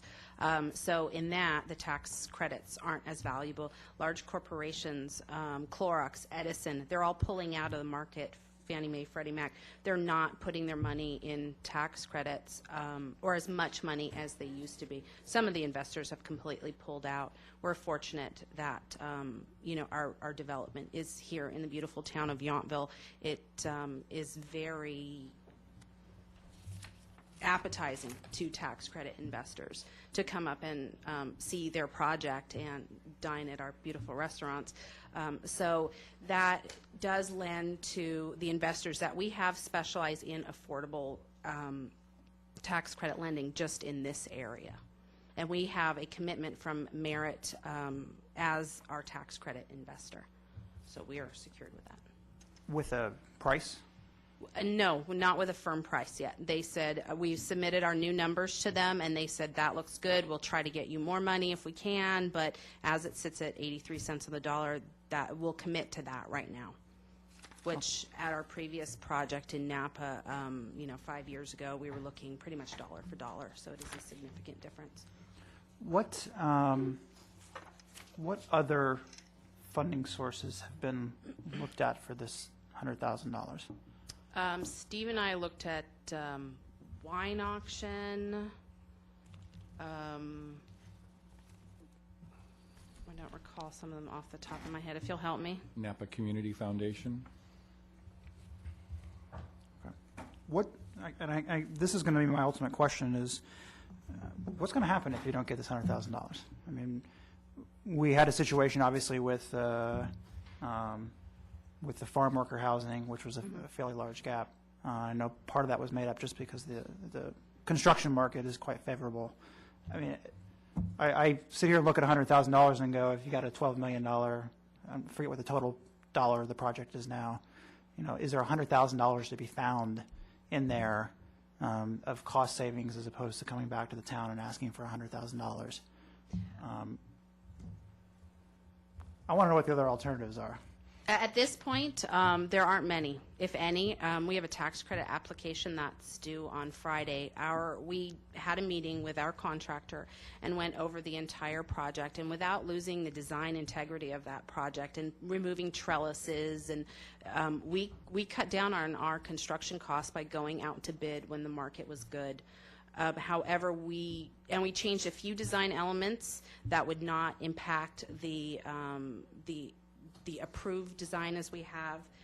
So at this point, I don't have another option. I apologize. Okay. Thank you. Vice Mayor, any questions? Well, I'm going to ask what I think is a kind of a preemptive public question, which will be, and it kind of extends off of Councilmember Chilton. Why isn't this the responsibility of Napa Valley Community Housing now, as opposed to if you get $100,000 from us and incur other funding shortfalls, then you're obligated? Is it purely because we're talking about in 3 days the whole thing comes to a grinding halt, and you need this money as quickly as possible? In 3 days, I need to show that I have no gap. Napa Valley Community Housing at this point has honestly already deferred more developer fee than we are comfortable with to make this project pencil. We charge a developer fee, as we call it, to pay overhead, to pay my salary to do these type of developments. So we don't actually make a profit.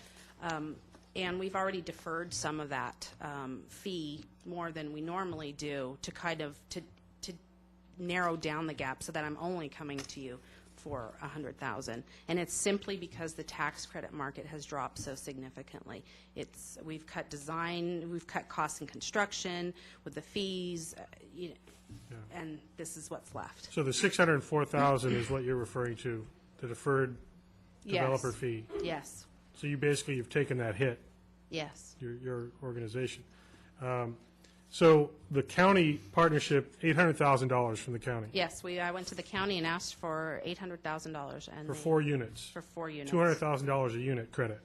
Yes, which and I told them they were getting a great deal because they cost $334,000 to build. So. But I want to just make sure I understand the numbers correctly. Compared to the town is getting for the same $800,000 commitment now that is what you're asking. Yes. We're getting 32 units. Yes.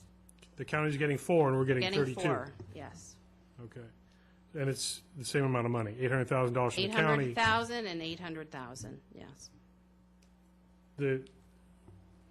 They're all very low-income units the county's getting credit for, correct? Yes, there's low and very low, and They're getting very low. I didn't have a discussion with them on which ones they wanted. That's something that, depending on your numbers, I'm sure we could. I'm sure that if we went with 2 very low and 2 low, that would be acceptable to the county. So we could modify that resolution if that was your intent. Well, I do think, and I think maybe Councilmember Dutton was alluding to this, if we are exposing ourselves to having a challenging time, of our own to find those very low units in the future, we figured we had a really good plan here. Right. And I'd hate to, even though the county's committing a substantial amount of funding here, if we don't need to give away our lowest income level units completely, I would like to, Give them low instead of your very low. if that's conceivable. Me personally, it's not a deal breaker. I didn't have that conversation with them. I'm sure they would be, I would hope that they would be open to that type of dialogue because they're getting a good deal. And there's no question that all of the funding that you've listed here, the county's money and all these other monies are good. They're all committed. I have all my legal. This is the last T to cross. This is it. Okay, thank you.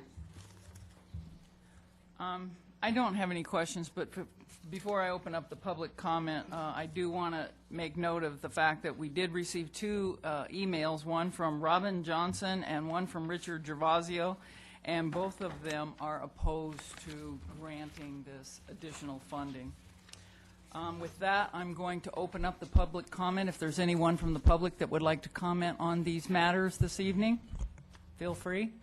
Yes, ma'am.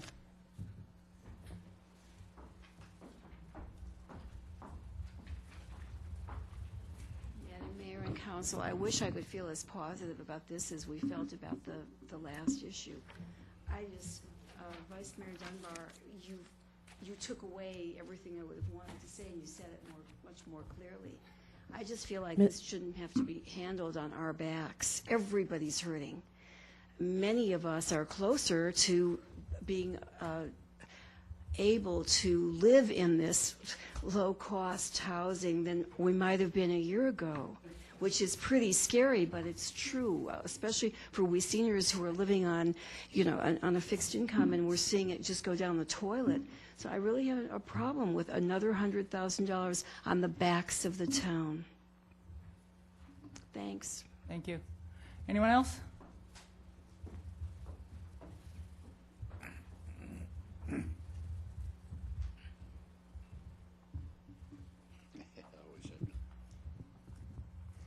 Hi, I'm Steve Combs, 1867 Heritage.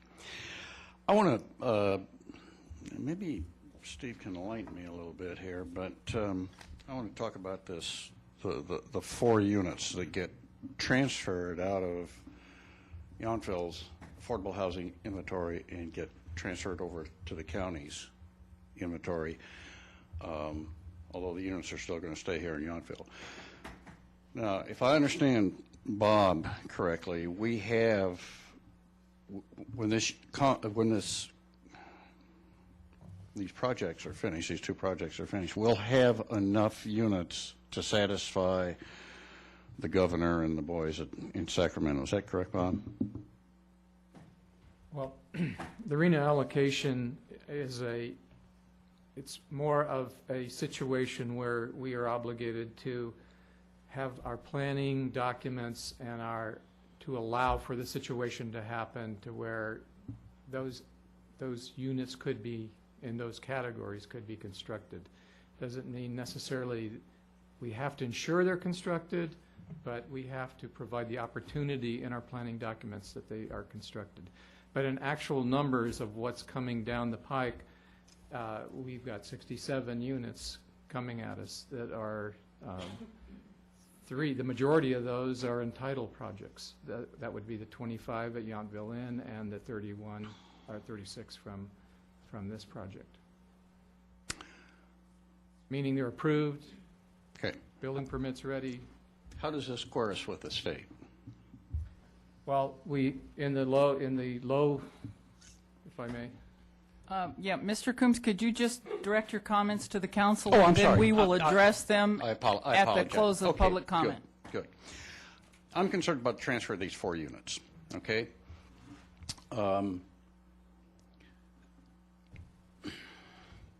At some time in the future, we're going to be required to increase our affordable housing, okay?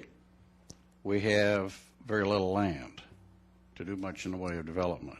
We're going to need every affordable unit we have, and to transfer that in our inventory to the County of Napa, I question how prudent that is. Now, I want to refer you to attachment 6 or 5, okay, here, and this is the resolution, as I understand it, from the County of Napa. The Board of Supervisors passed on February 3rd, 2009, this agreement to loan $800,000 to the Napa County Affordable Housing Fund. This money's coming from the Napa County Affordable Housing Fund, as I understand it. It's a 55-year loan, 3.5% interest, good rate, all that kind of stuff. There are several whereases, and then there are 8 paragraphs that have to be addressed before this loan can be approved, or before this loan can be actualized. It outlines the loan repayments and all of that sort of thing. Nowhere does it talk about a need to transfer these 4 units out of Yountville's inventory. So it seems to me the loan, the $800,000 loan's been approved. I'm not quite sure where the demand, the legal demand anyway, for the 4 units being transferred comes from. Yeah. Attachment 3. Sir? Attachment 3 is the request from Napa County. Well, I'm not going to waste your time. Steve has referred me to attachment 3. We can carry on that discussion if you would. But I'm just saying all I that, have to say. just for the record, the attachment 3 is the request letter from the county. Okay, thank you. Thank you for your comments. Anyone else?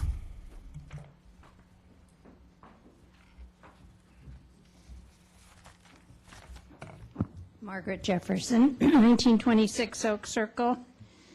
I just can't believe that you're even considering this. It seems like every time people come for a handout on this affordable housing, Yountville says yes. I don't understand it. Maybe it's because I'm old, but I never expected anybody to build me a house. And I had to go through some pretty rough times, and the whole concept of it just drives me nuts. I always lived in an apartment if I couldn't afford a house, you know, and it was a pretty humble apartment sometimes, too. I think that times are rough right now. I don't know what the hurry is. If we don't get this built, it's really not going to matter a bit. It'll happen eventually anyway, but I don't know why we're giving away our money when these investors who aren't getting the right tax credits.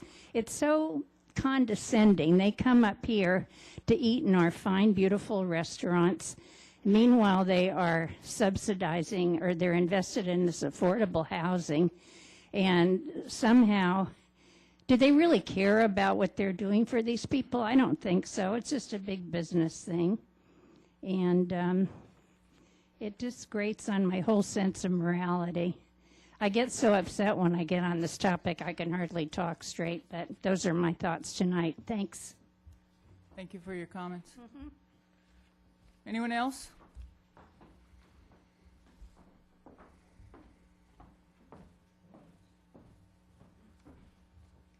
Rose Trescott. These plans are supposedly complete and a month away from being fully approved once this $100,000 gap is filled. The project goes into escrow with all the lenders and the construction will begin in June. However, Ms. Bolt has ignore the giant white elephant in this room, and that is, if the state budget challenges are not resolved, the NVCH will not have the state of California home financing available for construction. About a $3 million shortfall. Who is going to be held accountable for the remaining 24% of the total project cost? Will the town of Yountville have the general funds to backfill the state's portion of the construction cost? Local counties throughout the state are already suing the state of California for previously appropriated state funds. 20,000 workers are about to be laid off, and the state will be sending IOUs instead of tax refunds. I don't believe it will be wise to approve giving the NVCH another dollar until they resolve all the outstanding financing from the State of California Home Program. Thank you. Thank you for your comments. Anyone else?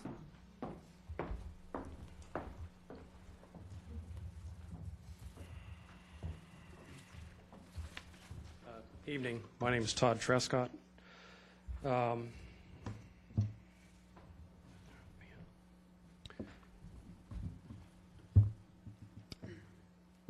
You know, I'll be perfectly honest with you here. Some of you may think I'm up here trying to tank this project because I just don't want affordable housing. And be perfectly honest with you, my feelings on affordable housing is somewhat similar to what Ms. Jefferson just talked about, okay? I'm not really crazy about the concept, in general, the principle. But I'm not trying to tank this project or any other housing in Yountville. So I want to put that right up front here. I can appreciate what's trying to be done, and I am in favor of the idea of trying to do things for people that are in need. So I have appreciation for what the attempts are, but it's in some cases so unrealistic financially. You're talking about taking very little land that's very expensive, and you're trying to put these projects on in very unrealistic situations. Okay, the result of this is it's extremely difficult to do. And guess who's left holding the bag making this happen? You people are. You, the staff, the council, other people in Yountville. You are the ones, it's been dropped in your lap. You're the ones that have been going around in circles, jumping through hoops for years trying to make this happen. You've been sitting there trying to pound all these square pegs into round holes for everybody else out there that's trying to tell us we need to do this. So what are we doing here in Yountville? We're trying to comply. And I just can't believe how long you people have been working at this. You've gone above and beyond what's necessary to make it happen. I think Yountville has met all their obligations. They've met all their responsibilities. You people have upheld Yountville's end of this situation. Now, I know that because you've been doing this for so long, you're all burnt out on it. You probably want it to just end and go away and never have to deal with it again. But again, I think it's extremely unfair to what is being placed on Yountville's head. It's being dumped in our lap.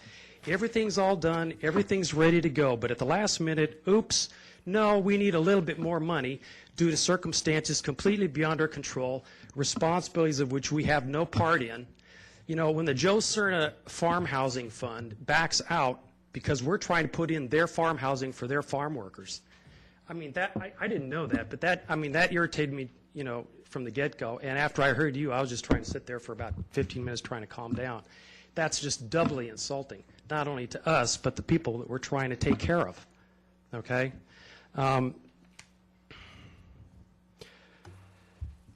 It's a $12 million project. They want another $100,000. They also want us to back a minimum of $800,000. That's a very undervalued deal, by the way. I mean, you have a $12 million project with 36 units. That's an average of $337 per unit. They want 4 units for $800,000. On top of that, they want to take the credit and remove the 4-unit credit from Yountville. We're having a hard enough time as it is. We can't keep up with the requirements that they're laying on us.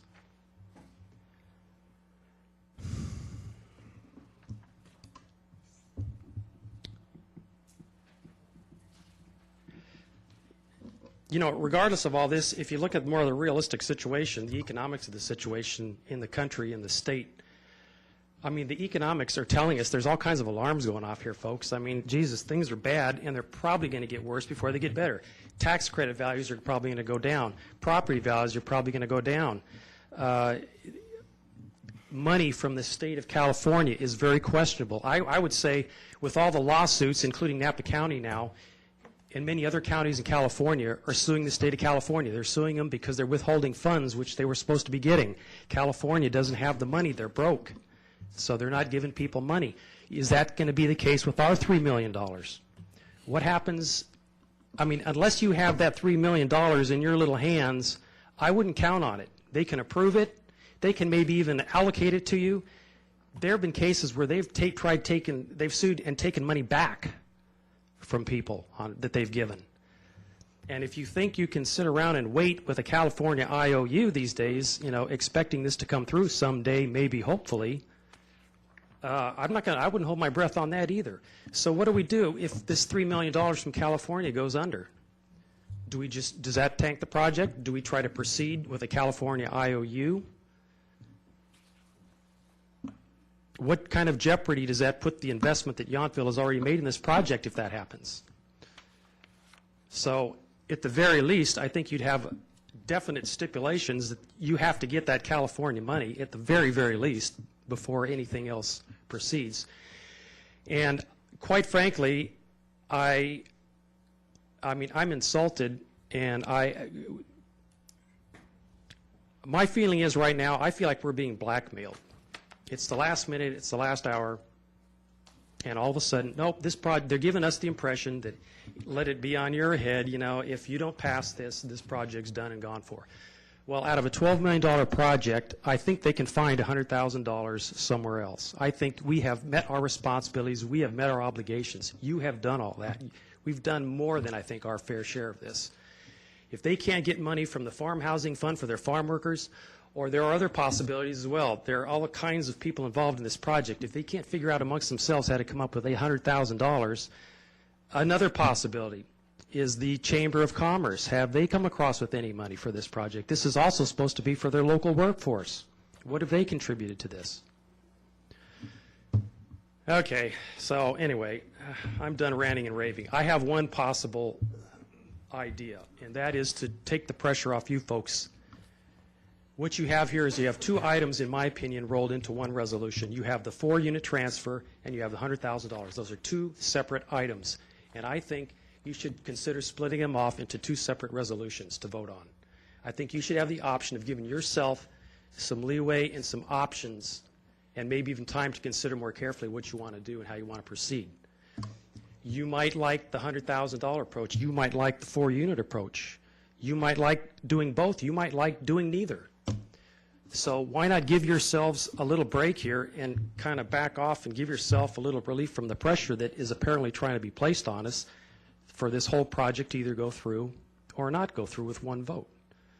So I hope you will basically at least go that route and give yourself a little more flexibility. Thank you for your comments. Anyone else?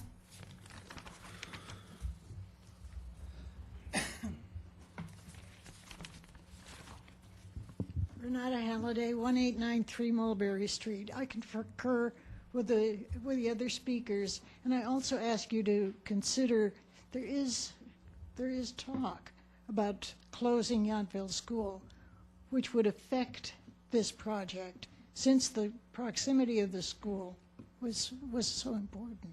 Thank you. Thank you for your comments. Anyone else?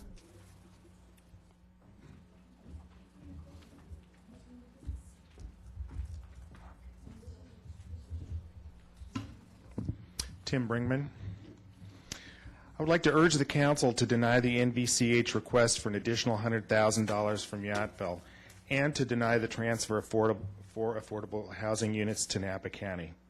This project has already cost Yountville a significant amount, $700,000 in direct contributions and waived fees of $584,674 for a total of $1.284 million.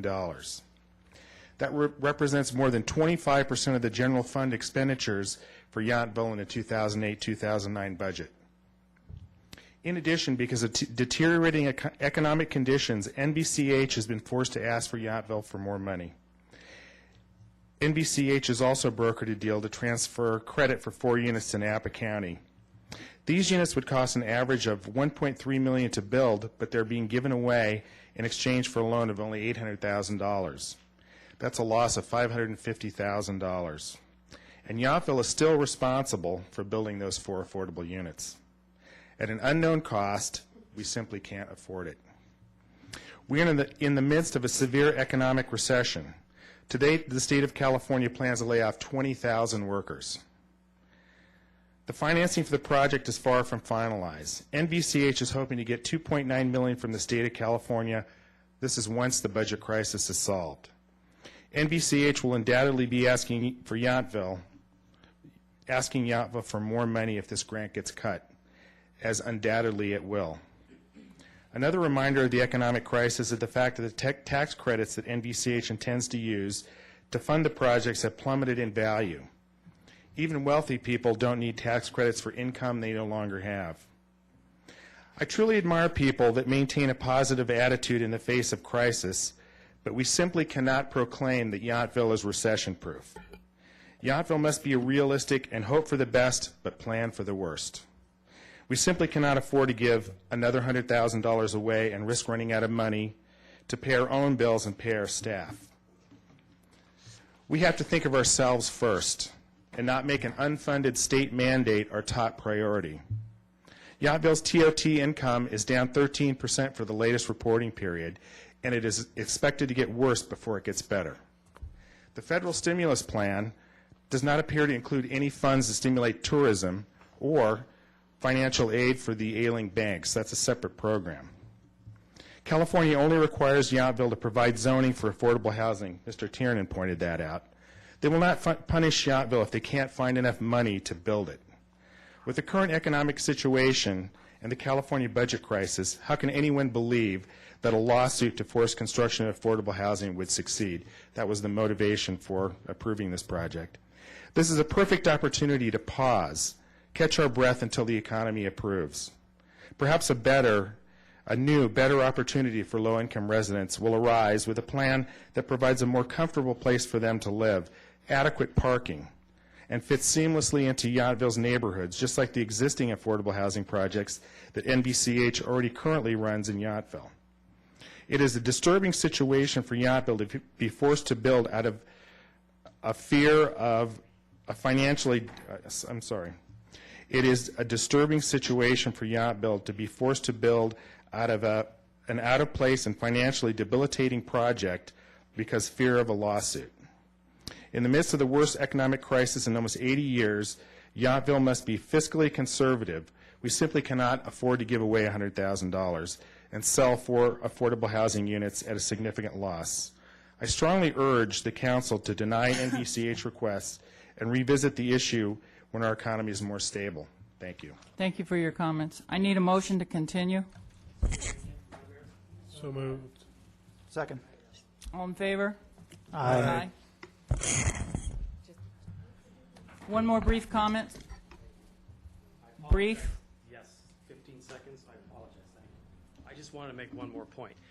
Again, we are trying to do this just simply because we're trying to do the right thing.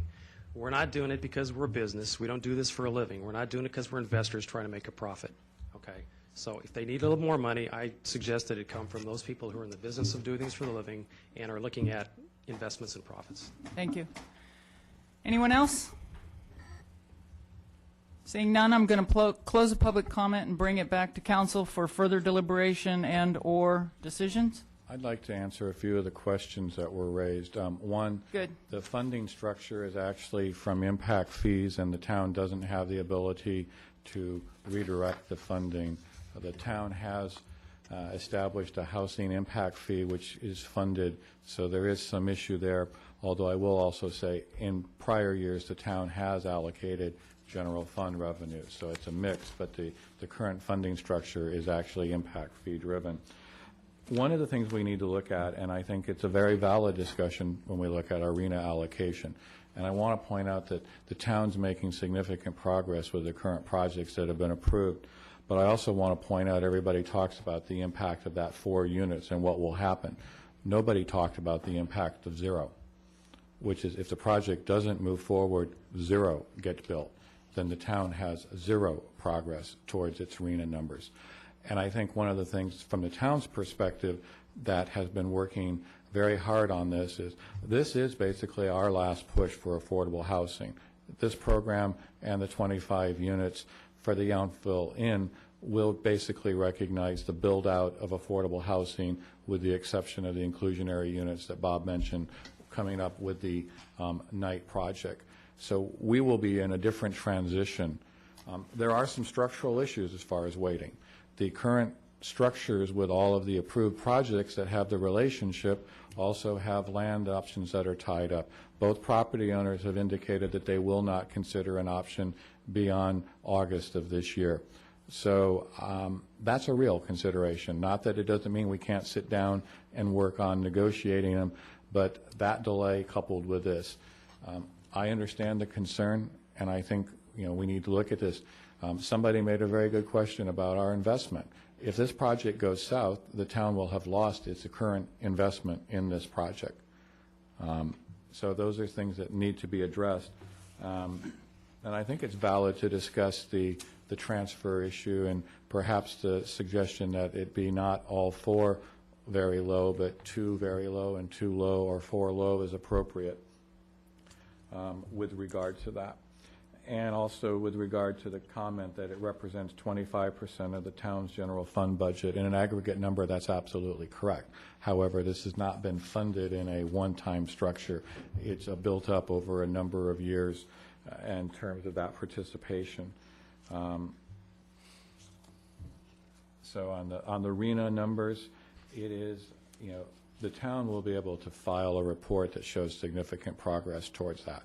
More importantly, we'll also be able to take offense to them trying to suggest that a built-out community needs to do more. I mean, we will be able to take a different position upon the completion of this housing. But I think more importantly, the spirit that some of the residents were talking about is absolutely correct. We are trying to work on improving the workforce housing for those people that address those other parking concerns, the dishwashers, some of the staff and support structure that work in the hospitality industry, and that's part of the town's commitment to a diverse workforce and population.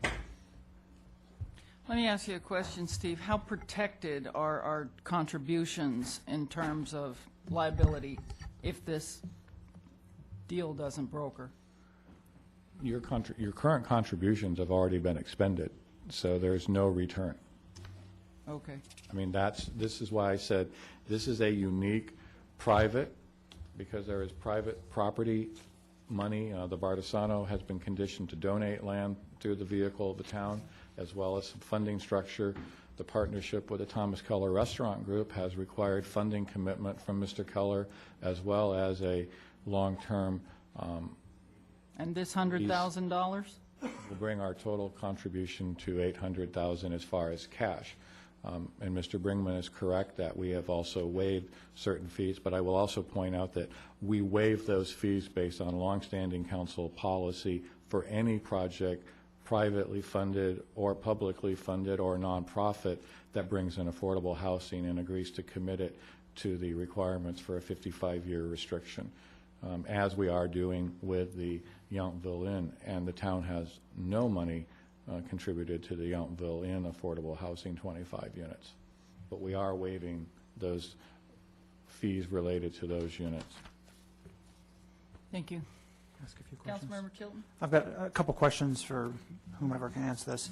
The point was brought up, and I think it's worth discussing, about reading the resolution that the Board of Supervisors passed in this letter. And the letter says, while the loan is not conditioned upon the transfer of these units, the board in their deliberations did request that this transfer occur along with the funding.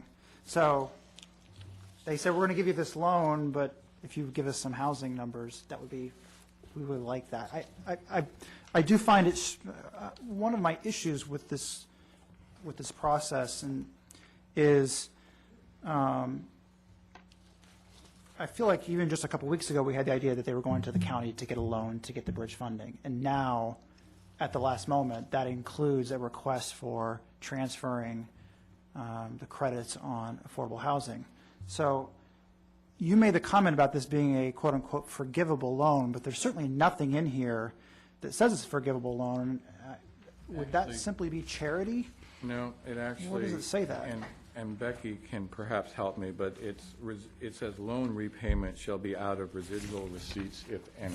And that is the third point of the, and these types of projects typically do not. And it's, perhaps the term forgivable was a wrong use of words, but this isn't a loan for book value purposes, but it shall, in terms of the perpetuity, end up being a grant. So what is the Napa County Board of Supervisors doing loaning $800,000 that doesn't have anything to the backing of it, and they don't actually ask for something in return? I'm Same baffled thing you by guys this. did, that's out of your housing opportunity fund. This $800,000 is out of their housing trust fund. Yeah. It can only go to pay for affordable housing.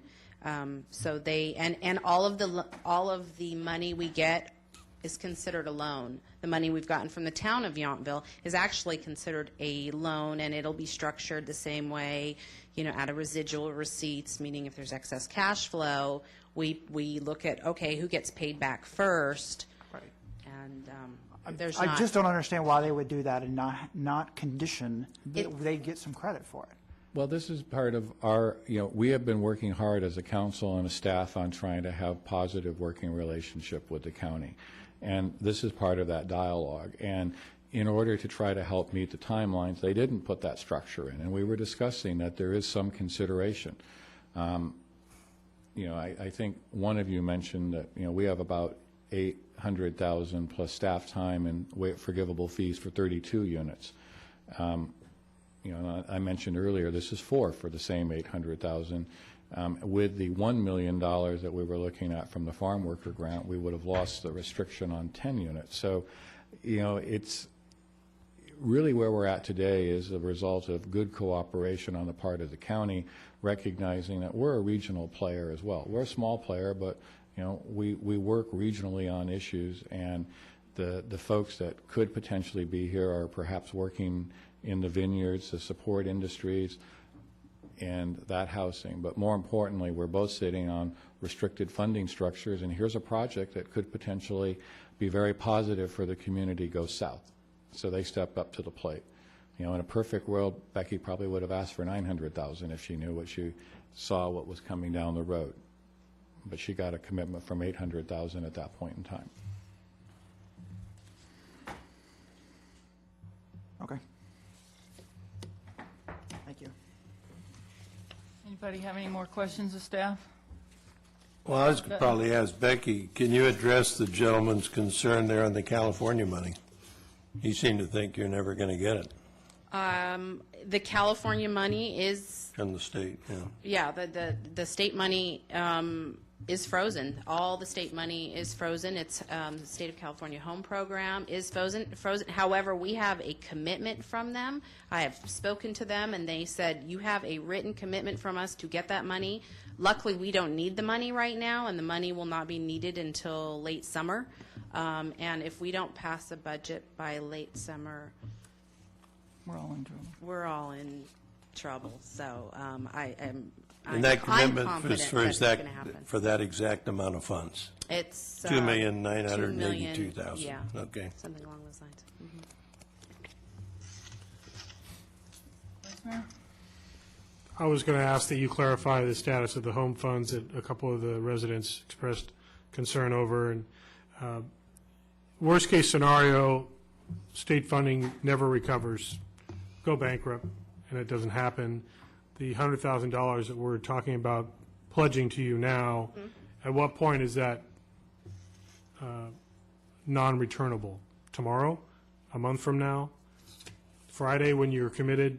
No, I mean, that's something that we could do. We could put some restrictions on that 100,000. I mean, we could say, we'll loan that 100,000, and we can access that 100,000 at the point that we close our loans, we get our tax credit allocation, and we close our loans. Because all the loans have to go like through escrow and actually close before we can actually touch the money. All the money goes into one pot. So, I mean, that's something that we're open to. I mean, trust me, I don't want to be here tonight asking for $100,000. I really don't. I mean, I wish there was some other way to do this, but unfortunately, my hands are tied. So we can restrict that money. So I would like to direct the staff, and I'm not sure if it's appropriate now or in the resolution itself, but even for consideration of the resolution, that the funding be restricted as possible, meaning it's either the last money to come in once proof is made that the state has stepped up to its. Legally, local money has to come in first, but we could restrict it to when we get our tax credit allocation, because by that time, that's not for another 2 months. That's your April, May. That's our time April, period. May time period. That's not for another 2 months. By then, things will have. Hopefully, they'll have passed a budget. We'll be on track, and I mean, we're still expecting a July construction start date. And the freeze on this money could be lifted tomorrow. It It's up definitely to could. I mean, Sacramento at this they're point. sleeping there tonight. I mean, it could be. But it could lifted also be tomorrow. weeks from now. We know. It could So be, but we don't know I- until. I would think just adding the restriction into the resolution language, I can certainly, if that's your concurrence, I think we can do that, and I certainly think you mentioned also, if you were to consider the county, certainly change in you have an income option mix. to tell them no. That is certainly something that you can say. You also have the option to change the 4 very low to 2 and 2, or 2 low, or 4 low. Well, if I may, Mayor, ask Steve, since you and Becky were part of this negotiation with the county, the very low level, I mean, if we were to say 4 low or 2 and 2, I mean, do you have any feel for what an acceptable mix would be? Because what I don't want to do is basically if you slap want- their hand saying, thanks for stepping up to $800,000, but meanwhile, now we're going to change the rules on you. I He think didn't they, commit. yeah, they would be, 4 low would be okay with them. I mean, Yeah. they would, like anybody else at the table negotiating, they would prefer to obtain the hardest, but I think at this point, showing a spirit of cooperation on our part in protecting your hard-earned investment, if that was, they're not going to say no to it. They've asked that. The reason I'm fairly set on this position is because very low-income units are going to be very challenging for us in the future outside of this particular project. And so, talking about whether it's a RENA number or not, having a site and having the ability at any price that's reasonably affordable to build 4 very low units, it's going to be very, very difficult for us in the future. So I'd rather not just give that up. That concern is very valid. I mean, the higher the income level, the easier it is to build these units, and also Correct. the easier it is to, like around town, we've had this conversation many times, the reason we were able to disperse other affordable units throughout neighborhoods was they were on the higher income level or market rate level. So that's why we're in this position now. So what I don't want to do is give away the most valuable I certainly income would mix. concur with that. And I do believe they didn't put it in the resolution for legal reasons. They weren't able, because of some RENA laws, that they weren't actually, at this late of a juncture, put it in the resolution, or I'm sure they would have. I was going to suggest that is the likelihood, and I am not familiar intimately with the particular regulations that would prohibit that, but I know that Napa County in particular is sensitive to their obligation, given that they've already been involved in lawsuits regarding their RENA allocation, and so that makes sense to me. Any more questions for Becky? No. Thank you, Becky. Do we need another motion to continue? Well, you'll need a motion to adopt the resolution. Well, I know. It's a 10:30. At 10:30, okay. With the changes that you've made, if that's if that's the direction you want to go. So, can I make a couple comments? Sure. I have 2 fundamental problems with this, and I would consider them process problems. One is I I don't like coming into this situation, being told there's been a deal done with the County of Napa, and if I don't agree to it, then I am playing as a bad actor in a negotiation. I did not know this was, none of us knew this was going on. And I mean, I felt like 2 weeks ago, we had this funding request, and we passed the tax credit, I'm sorry, the municipal bonds, and this is the last step, and this is all we're going to need, and now here we are back here 2 weeks later. So I just don't like the way that this has transpired. I'm not willing to say yes for affordable housing of some amount that we'll negotiate later. This just doesn't feel right to me. The second one is, I don't like the last-minute nature of the request. I understand that deadlines are deadlines. I feel like 6 months ago, 9 months ago, we sat here, we were told as a council there's a $300,000 funding gap. And by the way, we have, nobody has mentioned tonight the fact that we've taken $300,000 out of the Housing Opportunity Fund. We have quote-unquote loaned it with absolutely no security on behalf of a commercial interest in town. That's $1 million of checks that have been written already. And so this will be $1.1 million. I don't like to be told 3 days before, we have to do this, this is the last time, I feel like I've been here before. And what happens when this construction goes, and what if there's a $250,000 shortfall for an unforeseen situation? Is it back to the town of Yountville? Because we know these other people, including developers in town, and who blames them, would say, we had a deal. And I feel like we're in that same situation, and I don't understand why 9 months ago it was do it tonight or it's never going to happen, and now 9 months later it's do it in the next 3 days or it's never going to happen. And I want to see it happen, but this doesn't feel right to me. Thank you for your comments, and I share your concerns, Louis. Unfortunately, I've been working on this project for 9 years, and like the community center project, it'll never happen unless we take action and make it happen. So I understand your discomfort. I understand this last-minute, last-ditch effort. Once again, we either do it tonight or it ain't going to happen. Well, I can assure you, we will do it tonight, and it will happen, because if it doesn't, we're going to be in a whole world of hurt.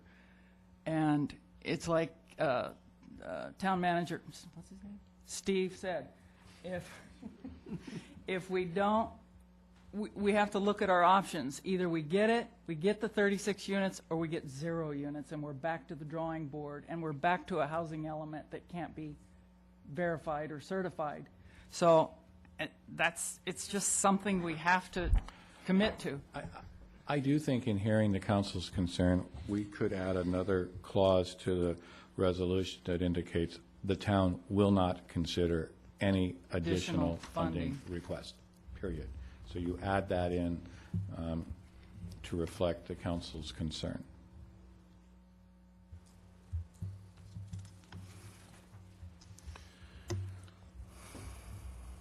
Vice Mayor?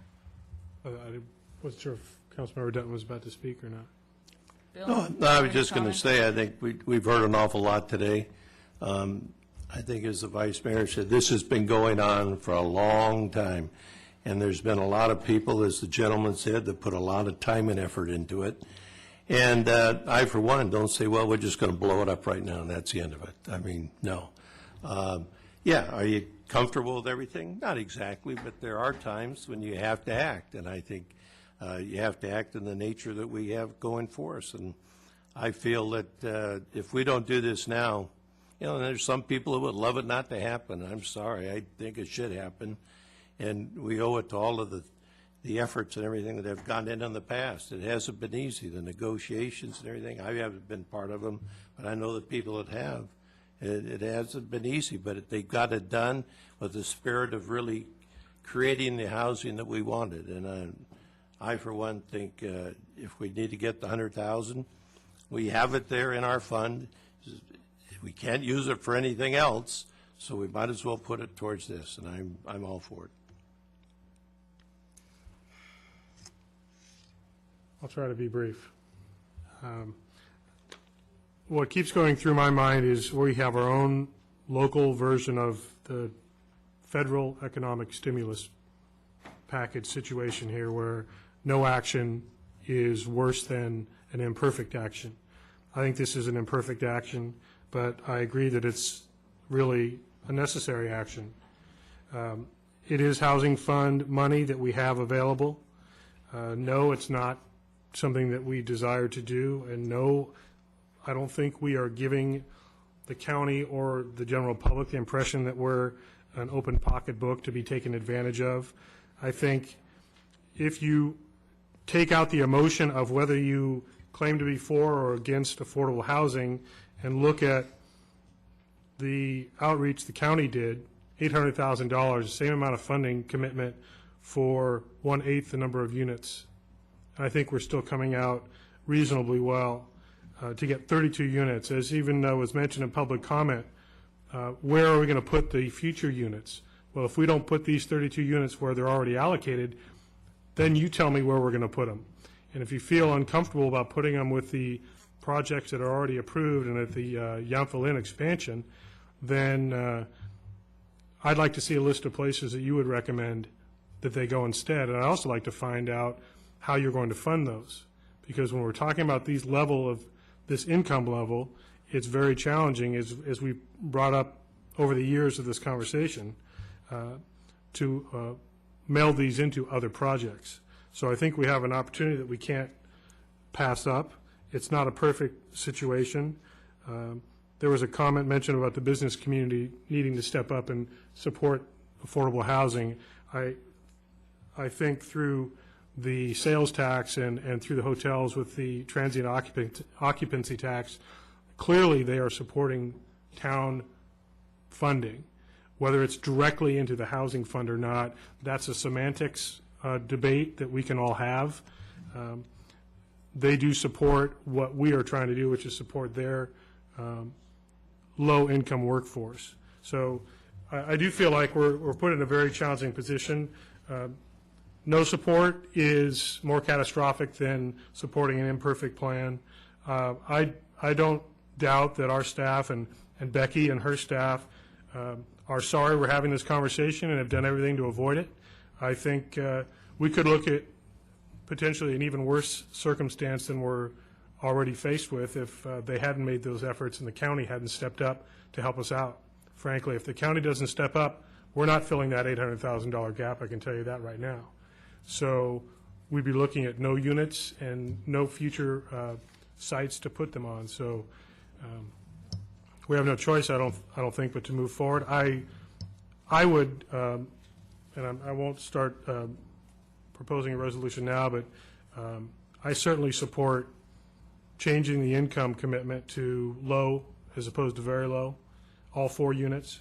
And I also would like to see wording amended to restrict the funds to as late as possible to ensure as much as we can that any default by the state happens prior to us losing that funding.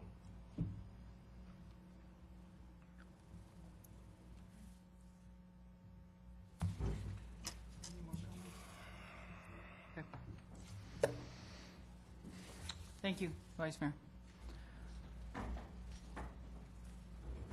Somebody want to make a motion? I'll move we adopt resolution number 2757-09, a resolution of the Town Council authorizing a $100,000 grant to Napa Valley Community Housing from the town's Housing Opportunity Fund to further assist in the funding of the Arroyo Grande Villas 36 units of affordable housing and to authorize a transfer of 4 low-income housing units to the County of Napa in exchange for their provision of $800,000 for project financing, and add the amended text regarding restriction of the funds. Do you also want the restriction that the town council will not consider additional funding requests? I feel that's unnecessary. I think it's quite clear that that's the intent. I think Becky has heard that message. So my resolution doesn't require that. I'll second that. All those in favor? Aye. Aye. Opposed? No. Thank you, that motion carries. At this time, I'm going to ask Councilmember Moeller to return to council chambers. Margie?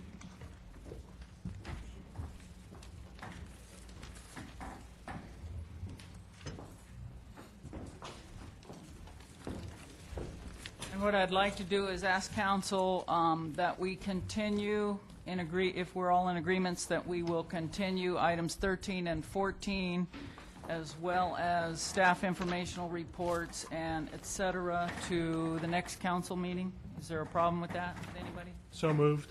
Second. All in favor? Aye. Opposed? None. That motion carries. We are going to adjourn to closed session, and for the purposes stated on the agenda, and we will re-adjourn after closed session. And will there be any reportable action? It's probably best if you report at the opening of the Next next meeting? meeting. All right. Thank you. Good night.